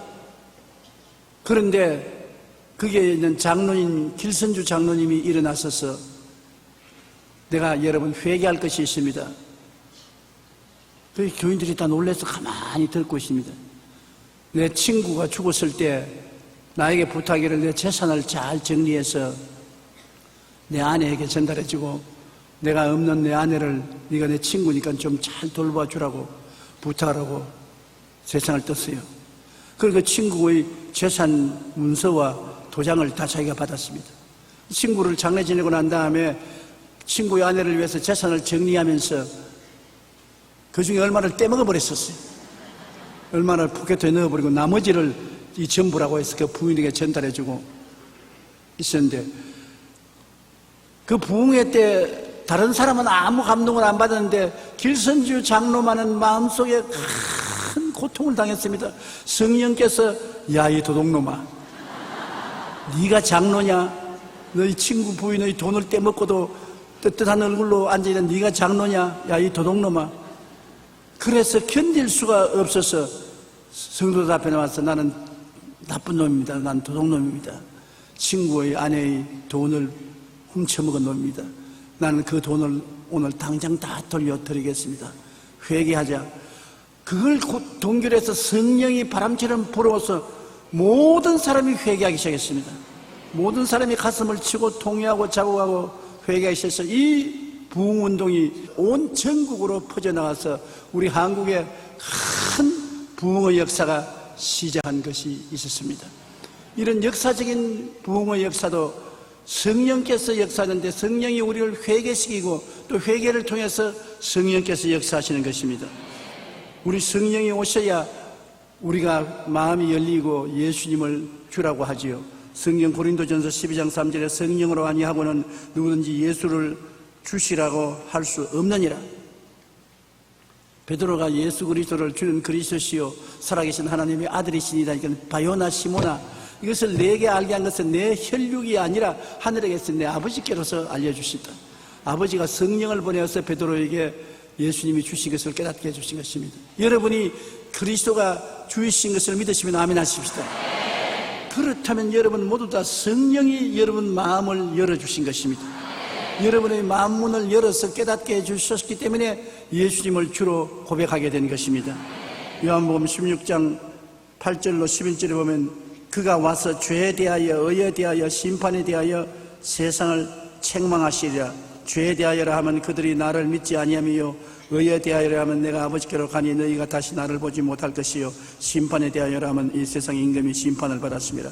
성령이 오시면 회개를 시키고 깨닫게 하는데 먼저 죄에 대하여 주님이 성령께서 꾸짖을 것입니다. 왜? 죄란 뭐가 가장 무서운 죄냐? 예수 안 믿는 죄가 최고의 무서운 죄입니다. 지옥 가는 죄니까. 그러므로 예수님이 십자가에 못 박혀 몸짓고 피 흘려 죽으신 것을 믿지 않은 죄가 가장 무서운 죄인 것입니다. 구원받고 난 다음에 죄를 안 지는 사람이 없이 죄를 짓지요. 그것은 하나님께 매를 맞고 꾸중을 들을 수는 있어도 지옥은 가지 않습니다. 왜냐하면 하나님의 성령께서 이미 예수를 믿게 해주신 것이기 때문에 우리의 죄는 일생 예수님이 믿음으로 청산해버리기 때문인 것입니다. 제일 무서운 죄가 안 믿는 죄인 것입니다. 성령이 오시면 죄에 대하여라 하면 말을 믿지 않기 때문에 죄를 짓고 있으므로 그를 꾸짖는다는 것입니다. 그다음에 의에 대하여라 하면 내가 아버지께로 가미라. 사람들은 예수님이 정말로 하나님 아들이냐, 정말 하나님이 보내신 분이냐 의심을 많이 가지고 있는 것입니다. 의라는 것은 죄가 한 번도 안 지은 상태를 말하고, 의라는 것은 하나님 앞에 부끄럼 없이 설 수 있는 자격을 말하는데, 정말 예수님은 의인이냐, 정말 하나님의 아들이냐 의심하는 사람이 많은데, 예수님이 죽었다가 부활하셔서 아버지께로 감으로 의심할 수 없이 예수님은 하나님의 아들이요 죄가 없는 의인인 것을 표시하여 주신 것입니다. 그리고 예수님이 부활해서 승천함으로 우리의 죄를 짊어지고 무덤에 들어갔으나 죄를 다 청산해버리기 때문에 부활해서 승천한 것입니다. 죄를 다 못 갚았으면 아직도 주님이 지옥에 갇혀 있어야 되는 것입니다. 죄를 다 갚았기 때문에 옥에서 나와서 주님께서 하늘나라에 가셨으므로 완전한 구주가 되신 것을 표시하는 것입니다. 이것을 성령께서 증거한다는 것입니다. 예수님만이 하나님의 아들이요 참 의인이요 우리를 영원히 죄에서 구속하신 분이라는 것을 증거하는 것입니다. 그 다음 성령이 우리에게 깨닫게 하는 것은 이 세상 임금이 심판받았다. 마귀가 이미 심판받았다. 마귀는 예수님이 죽으셨다 부활하심으로 말미암아 모든 마귀의 능력을 빼앗겼습니다. 죄를 짓게 하는 능력, 우리를 더러운 생활을 하는 나쁜 습관을 묶는 능력, 병들게 하는 능력, 저주와 가난에 허덕이게 하는 능력, 사망과 음보로 끌고 내려가는 그 능력을 마귀는 다 잃어버리셨습니다. 예수님이 십자가에서 빼앗아버린 것입니다. 예수님께서 마귀의 도구인 죄를 빼앗아버렸고, 불결을 빼앗아버렸고, 병을 빼앗아버렸고, 저주를 빼앗아버렸고, 사망의 권세를 빼앗아버린 것입니다. 그러면 마귀 권세는 예수님이 십자가에서 다 멸망시켜버리고 마는 것입니다. 우리의 죄가 청산되었었습니다. 불의가 청산되었었습니다. 질병이 청산되었었습니다. 저주가 청산되었습니다. 사망과 음부가 청산되었었습니다. 그러므로 우리는 예수 그리스도 안에서 죄를 이기고 용서받은 의인이 되었으며 거룩한 성령 충만한 사람이 되었으며 치료받은 건강한 사람이 되었습니다.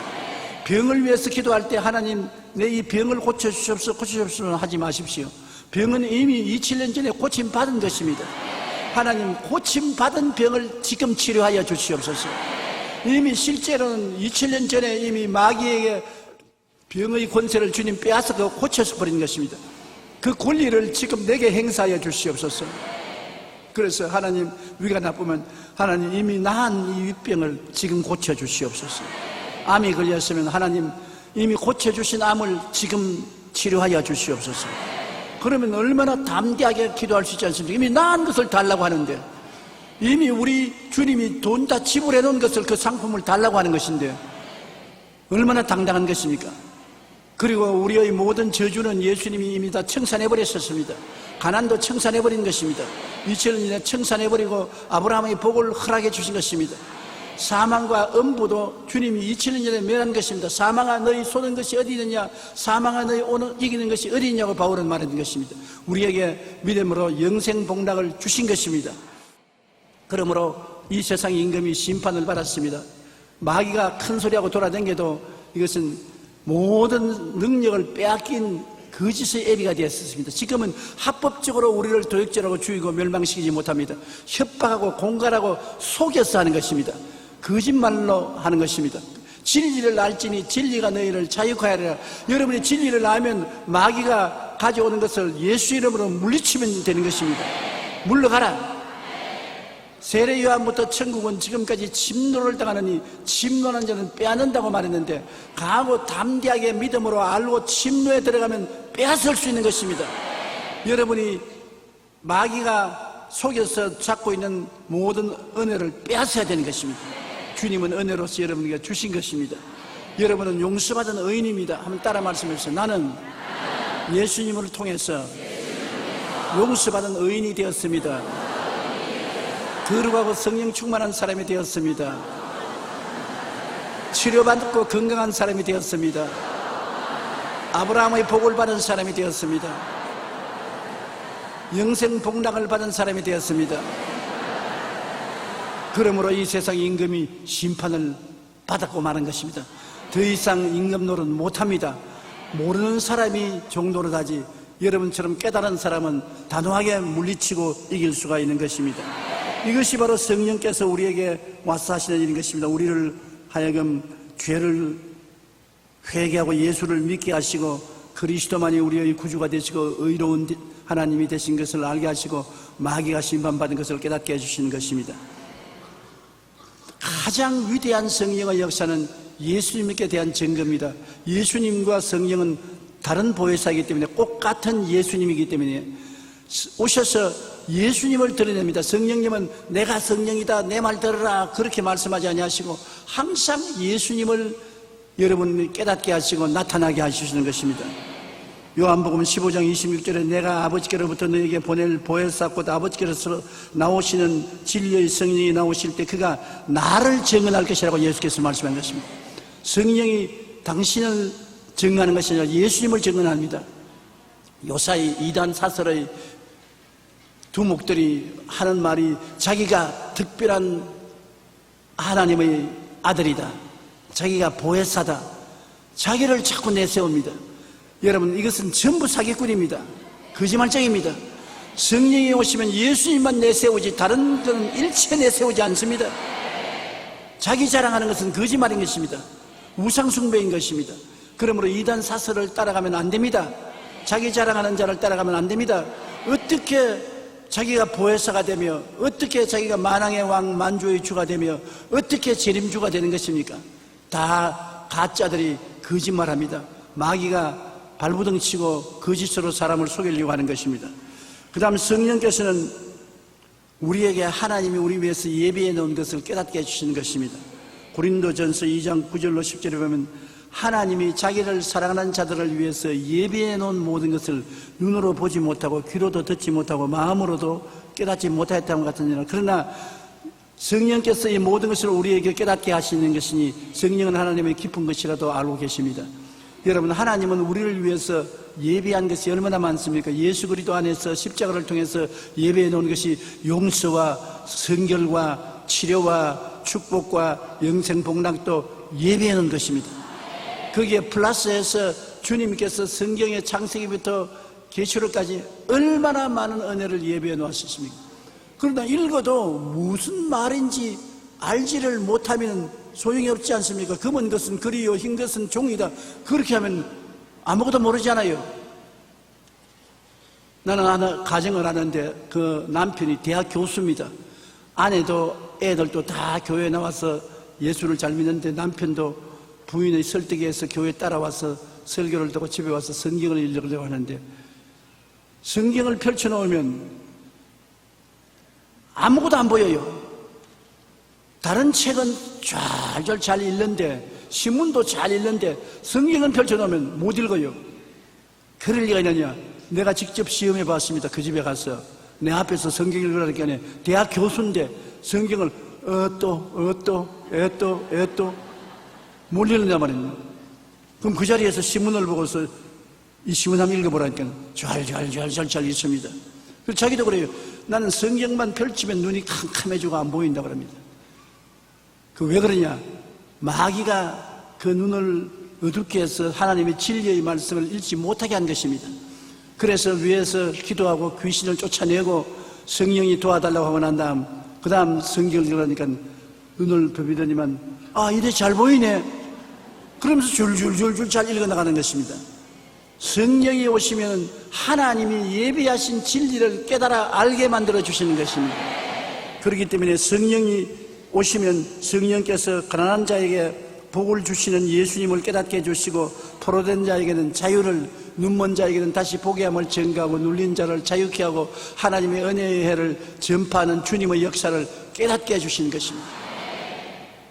교회 왔다고 해서 늘 부정적인 말만 하고 탄식하고 좌절하고 우울하고 절망하면 하나님의 진리를 몰라서 그렇습니다. 하나님이 예수 안에서 역사하는 것은 이러한 마음을 하나님의 축복으로 긍정적으로 적극적으로 축복으로 채우기 위해서 오신 것이기 때문인 것입니다. 깨달아야 돼요. 먼저 깨닫고 꿈꾸고 믿고 말하면 하나님의 역사가 일어나게 되는 것입니다. 성령은 물론 우리에게 오면은 하나님의 은사를 주시지요. 크고 작은 은사를 주시는데 가장 처음 주시는 것은 9가지 성령의 은사입니다. 지혜의 말씀, 지혜롭게 만드는 것이 아니라 필요할 때 고만한 지혜를 주는 것이기 때문에 지혜의 말씀의 연사, 지식의 말씀의 연사, 영분별의 연사, 방언 연사, 방언 통역, 예언의 연사, 능력의 연사, 친유의 연사, 기적의 연사를 주님께서 주셔서 우리 가운데 그때 필요할 때마다 그 사람을 통해서 말씀이 임하여서 역사가 일어나는 것입니다. 나는 지혜의 은사를 받아서 만사 형통하고 모든 것을 다 안다. 거짓말입니다. 바보에게 지혜로운 말 한마디를 그때 탁 주셔서 문제를 해결하시는 것이 그게 지혜의 연사입니다. 그 해결하고 난 다음에 필요 없는데 항상 지혜롭지 않습니다. 그럼 다 천재되라고요. 나는 지식의 연사를 받아서 모든 것을 안다. 알기는 뭘 알아요. 자기 자신도 모르면서. 그러나 꼭 내가 필요할 때 지식의 연사가 합니다. 예를 들면 병 나은 사람, 오늘 폐병이 나왔다, 암이 나왔다, 절름발이가 나왔다. 그때 그 사항을 깨닫게 해주셔서 그걸 써먹고 나면 그 다음 다른 건 모릅니다. 말씀을 지혜의 필요한 그 말씀, 지식의 말씀, 영분별의 말씀을 주시는 것입니다. 그러므로 하나님의 성령의 은사를 주어서 하늘나라의 역사가 일어나게 해달라고 우리가 늘 간구해야 될 것입니다. 은사가 나타났다고 해서 그 사람이 은사를 소유한 것은 아닙니다. 필요할 때 하나님이 그 은사를 주셔서 그 사람을 통해서 사용하는 것입니다. 그리고 성령의 열매는 사랑과 희락과 화평과 오래 참음과 자비와 양성과 중성과 온유와 절제. 얼마나 좋은 은사입니까? 이 은사는 우리가 사람 힘으로 흉내를 내지 못합니다. 성령이 오셔서 우리 마음속에 열매를 맺게 해 주셔야 되는 것입니다. 그러므로 하나님 성령께 간구해서 우리가 열매 맺도록 구해야 되는 것입니다. 사랑도 내 마음대로 됩니까? 기뻐하는 것도 내 마음도 안 되는데 화평한 마음이 어떻게 내 마음이 되니까? 오래 참는 것도 성령이 주셔야 마음이 오래 참지 오래 못 참지 않습니까? 아주 양선한 심령, 온유한 심령, 하나님 성령께서 와서 비둘기 같은 마음을 주셔야 되지 않습니까? 그러므로 성령께서 오셔서 우리와 같이 계시면 우리에게 이러한 인격적인 변화가 다가오는 것입니다. 성령이 같이 계시면 이러한 인격 사랑과 희락과 화평과 오래 참음과 자비와 양성과 중성과 온유와 절제와 같은 이런 분위기가 만들어지고 그 인격이 형성되고 또 성령이 와 계시면 성도들 가운데서 역사하셔서 지혜의 말씀, 지식의 말씀, 영분별의 은사가 여기저기 나타나고 방언 통역 예언의 은사도 나타나고 기적의 연사, 신유의 연사, 능력의 연사가 나타나서 하나님이 우리 가운데 계시구나. 안 믿는 사람이 와서도 야, 여기 특별하다. 하나님 역사가 일어나는 곳이구나 깨닫게 만들어 주시는 것입니다. 온갖 좋은 은사와 온전한 선물이 다 위로부터 빛들의 아버지로부터 내려온다고 야고보는 1장 17절에 말한 것입니다.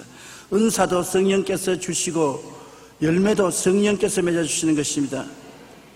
이 은사와 성령의 열매가 맺어져서 덕을 세우고 위로하고 안위하고 하나님의 나라가 역사하도록 도와주시는 것입니다. 셋째로 우리가 성령의 체험에 대해서 좀 알아보십시다. 성령은 어떠한 단계로 체험해졌냐? 성령은 중생의 영으로서 우리에게 와서 우리가 체험합니다. 예수 그리스도께서 하루 집에 계신데 밤에 어두운데 니고데모라는 바리새인 중에 선생이 찾아왔어요. 사람들이 볼까 싶어서 숨어서 왔습니다. 그때 바리새인 중에 선생이 예수님을 찾아왔다면 완전히 망신당합니다. 그 몰래 찾아온 것 보니 굉장히 기특하고 용감한 사람입니다. 예수님이 찾아와서 주여, 주님 하나님이 계시지 아니하시면 당신이 하는 일을 아무도 할 수가 없습니다. 그러니까 예수님이 두말하지 아니하시고 사람이 거듭나지 아니하면 하늘나라를 볼 수 없느니라. 니고데모가 깜짝 놀랐습니다. 노인으로 머리도 허옇게 되고 수염도 길게 내려드린 그 영감이 아니 어떻게 사람이 거듭날 수 있습니까? 나같이 늙은 사람이 어머니 뱃속에 들어갔다 다시 나올 수 있습니까? 예수님께서 내가 하는 말은 사람이 물과 성령으로 거듭나지 않으면 하늘나라를 볼 수 없느냐. 물이란 회개를 말하고 회개하면 성령이 와서 역사해서 새로 변화된다는 것입니다. 그래서 예수님을 구주로 모신다는 것입니다. 주님께서 나중에 니고데모에게 말씀하기를 모세가 광야에서 뱀을 든 것 같이 인자도 들려야 하리니 누구든지 저를 믿는 자마다 멸망하지 않고 영생을 얻게 하려 하심이라. 어떻게 거듭나느냐? 내가 십자가에 모세가 뱀을 매다는 것처럼 매달려서 너희를 대신해서 죽고 피를 흘림으로 나를 믿으면 성령이 와서 너를 거듭나게 만들어준다는 것을 설명하신 것입니다. 여러분, 예수님이 여러분 위해서 십자가에 못 박인 것 믿으시지요? 성령께서 여러분에게 그것을 깨닫게 해주셨으며 그걸 믿음으로 말미암아 성령이 여러분 속에 들어와 계신 것입니다. 이제는 성령이 여러분을 성전 삼고 들어와 계신 것입니다. 이것을 중생의 체험이라고 말하는 것입니다. 거듭남의 체험인 것입니다. 그 다음 두 번째 체험은 뭐냐면 성령 세례의 체험, 성령 충만의 체험 혹은 성령 침례의 체험이라고 말하는 것입니다. 제자들이 마가 요한의 다락방에서 합심으로 기도할 때 오순절을 이름에 성령이 임하심으로 각 사람 머리 위에 불의 같이 갈라진 것 했더니 성령의 충만함을 받고 성령이 말하게 하심을 따라 다른 방언으로 말하기 시작하더라고 말하는 것인데, 성령 세례 혹은 성령 충만이라고 말하는데 그 증거는 방언입니다. 믿을 때 이미 성령이 와 계시지만은 이 성령이 우리에게 충만해지는 것과 그냥 와 계시는 것하고 다른 것입니다. 성령이 충만해지면 그 증거로 다른 방언을 말하기 시작하는 것입니다. 방언 말 안 했으니 성령이 안 계신 것은 아닌 것입니다. 바람같이 와 계시지만은 성령이 충만한 것은 그 표적으로 방언을 말하게 되는 것입니다. 방언을 말하는 것은 굉장히 큰 은혜가 되는 것입니다. 왜냐하면 방언 말할 때 성령이 나와 같이 계시는구나 하는 것을 느낄 수가 있는 것입니다. 보통 때는 별로 그것이 필요 없지만은 저같이 외국에 나가서 복음을 전가할 때 수십만 군중이 모였는데 내가 굉장히 피곤하고 고달프고 마음에 기운이 쫙 빠졌을 때가 있습니다. 그러면 하나님이 안 계시면 내가 그 사람들에게 무슨 말씀을 전합니까? 아주 위급한 상태에 도달합니다. 설교 시간은 다가오고 내 마음은 답답하고 그때 엎드려 기도할 때 방언이 나오면 성령이 같이 계시구나. 그러면 용감하게 나갈 수가 있다. 나는 못해도 성령은 하신다. 나는 무능해도 성령은 능력을 나타내신다. 나는 약해도 성령은 강하다. 그러므로 성령께 의지함으로 용기를 내어서 나가서 말씀을 전가하고 승리를 가져올 수 있는 것입니다. 만일 제가 그때 방언을 말하지 않으면 아유 나는 버림받았다. 하나님이 나를 떠났다. 나는 아무 힘도 없다. 나는 무능하다. 그래서 부정적인 마음으로 강단에서 나간다면 그 많은 대중들 앞에서 힘없이 설교하고 맥 빠진 설교하고 낭패에 처할 것 아니겠습니까? 성령이 계신 증거가 방언을 말하면 있기 때문에 참 방언이 도움이 많이 돼요. 어떤 때는 저기 안수기도 받으러 왔는데 병이 심해서 왔습니다. 내 마음에 의심이 탁 들어와요. 이거 분 기도한다고 무슨 역사가 나였냐? 그때 방언으로 기도합니다. 그 자리에 방언으로 기도하면 성령이 계시구나. 나는 못해도 성령이 하시지요. 그러므로 성령님 함께 갑시다. 그러고 기도하면 용감하게 힘을 내서 기도할 수 있습니다. 내 마음은 자꾸 인심조습변으로 변해요. 요동치고 높았다가 낮았다가 힘이 있었다가 약해졌다가 변하지만은 성령이 계신 것을 믿으면 항상 성령이 좋을 때는 좋고 안 좋을 때는 좋게 만들어 주시기 때문에 능력 있는 신앙을 가질 수가 있는 것입니다. 그 다음 성령께서 하시는 것은 여러분에게 안식과 상쾌함을 주십니다. 이사야 28장 11절로 12절 다 같이 한번 읽어보십시다.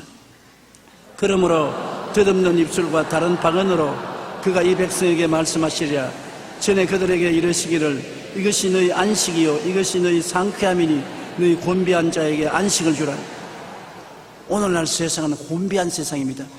생존 경쟁이 너무나 심하고 삶이 너무나 어렵기 때문에 사람들 마음마다 곤비합니다. 답답합니다. 슬픕니다. 우울합니다. 어떻게 해서 우리 마음을 상쾌하게 생명이 넘치게 할 수 있는 것입니까? 성경은 말하기를 곤비한 자에게 안식을 주기 위해서 하나님이 떨리는 입술과 다른 방언으로 말하게 하시다. 그러므로 방언을 하면은 마음속에 곤비한 마음이 사라지고 휴식이 다가오고 안식이 다가오는 것입니다. 엘리야 같은 위대한 종도 갈멜산 이후에 너무 마음이 곤비해지고 피곤해지니까 낙심해서 광야로 나가서 로뎀나무 밑에 들어누워 하나님 이제 충분히 나의 영혼을 거두어 주시옵소서 그렇게 말했습니다. 그러니 사람이 아무리 훌륭한 사람이라도 마음이 곤비해지면 힘이 얻게 돼요. 기진맥진돼요. 그럴 때 성령이 우리를 통해서 방언으로 기도하시면 안식이 들어오고 상쾌함이 들어오는 것입니다. 마음이 평안하고 상쾌하면 얼마나 좋습니까? 세상 사람은 마음이 상쾌하고 안식을 얻기 위해서 뭐합니까? 한 잔 들이키잖아요. 그래서 소주가 그렇게 많이 팔리고 맥주가 그렇게 많이 팔립니다. 근데 우리는 하늘나라 소주, 하늘나라 맥주가 있습니다. 방언인 것입니다. 방언을 하면 시원하고 안식이 오고 상쾌함이 다가오기 때문에 방언을 하라는 것입니다. 여러분, 방언하는 사람은 방언을 말할 수 없는 탄식으로 성도들이 위해서 기도해 주시는 것이기 때문에 늘 방언해야 되는 것입니다. 로마서 8장 26절로 27절도 우리 다 같이 한번 읽어보십시다. 성령도 우리의 연약함을 도우시나니 우리는 마땅히 기도할 바를 알지 못하나 오직 성령이 말할 수 없는 탄식으로 우리를 위하여 친히 간구하시느니라.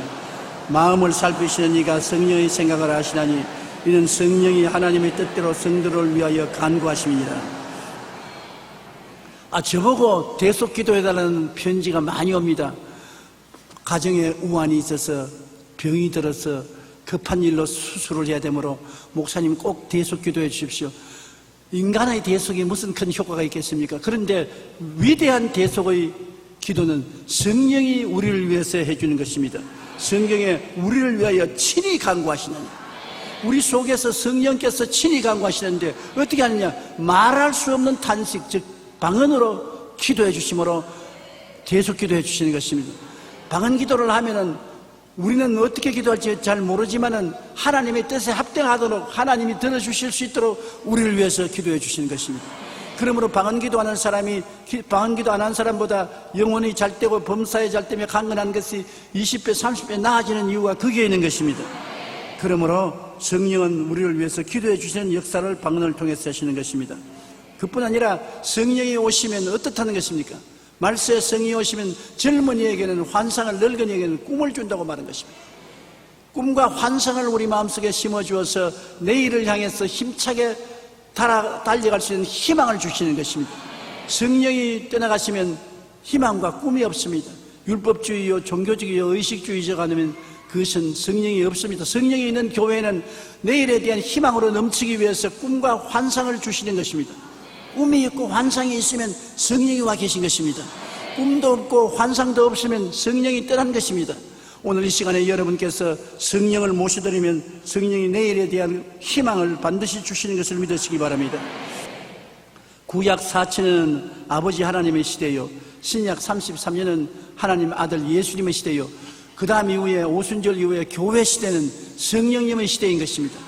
구약 4천년 동안은 아버지가 정면에 나서고 예수님과 성령은 뒤에서 역사했습니다. 하나님의 영으로, 하나님의 사자로 역사했는 것입니다.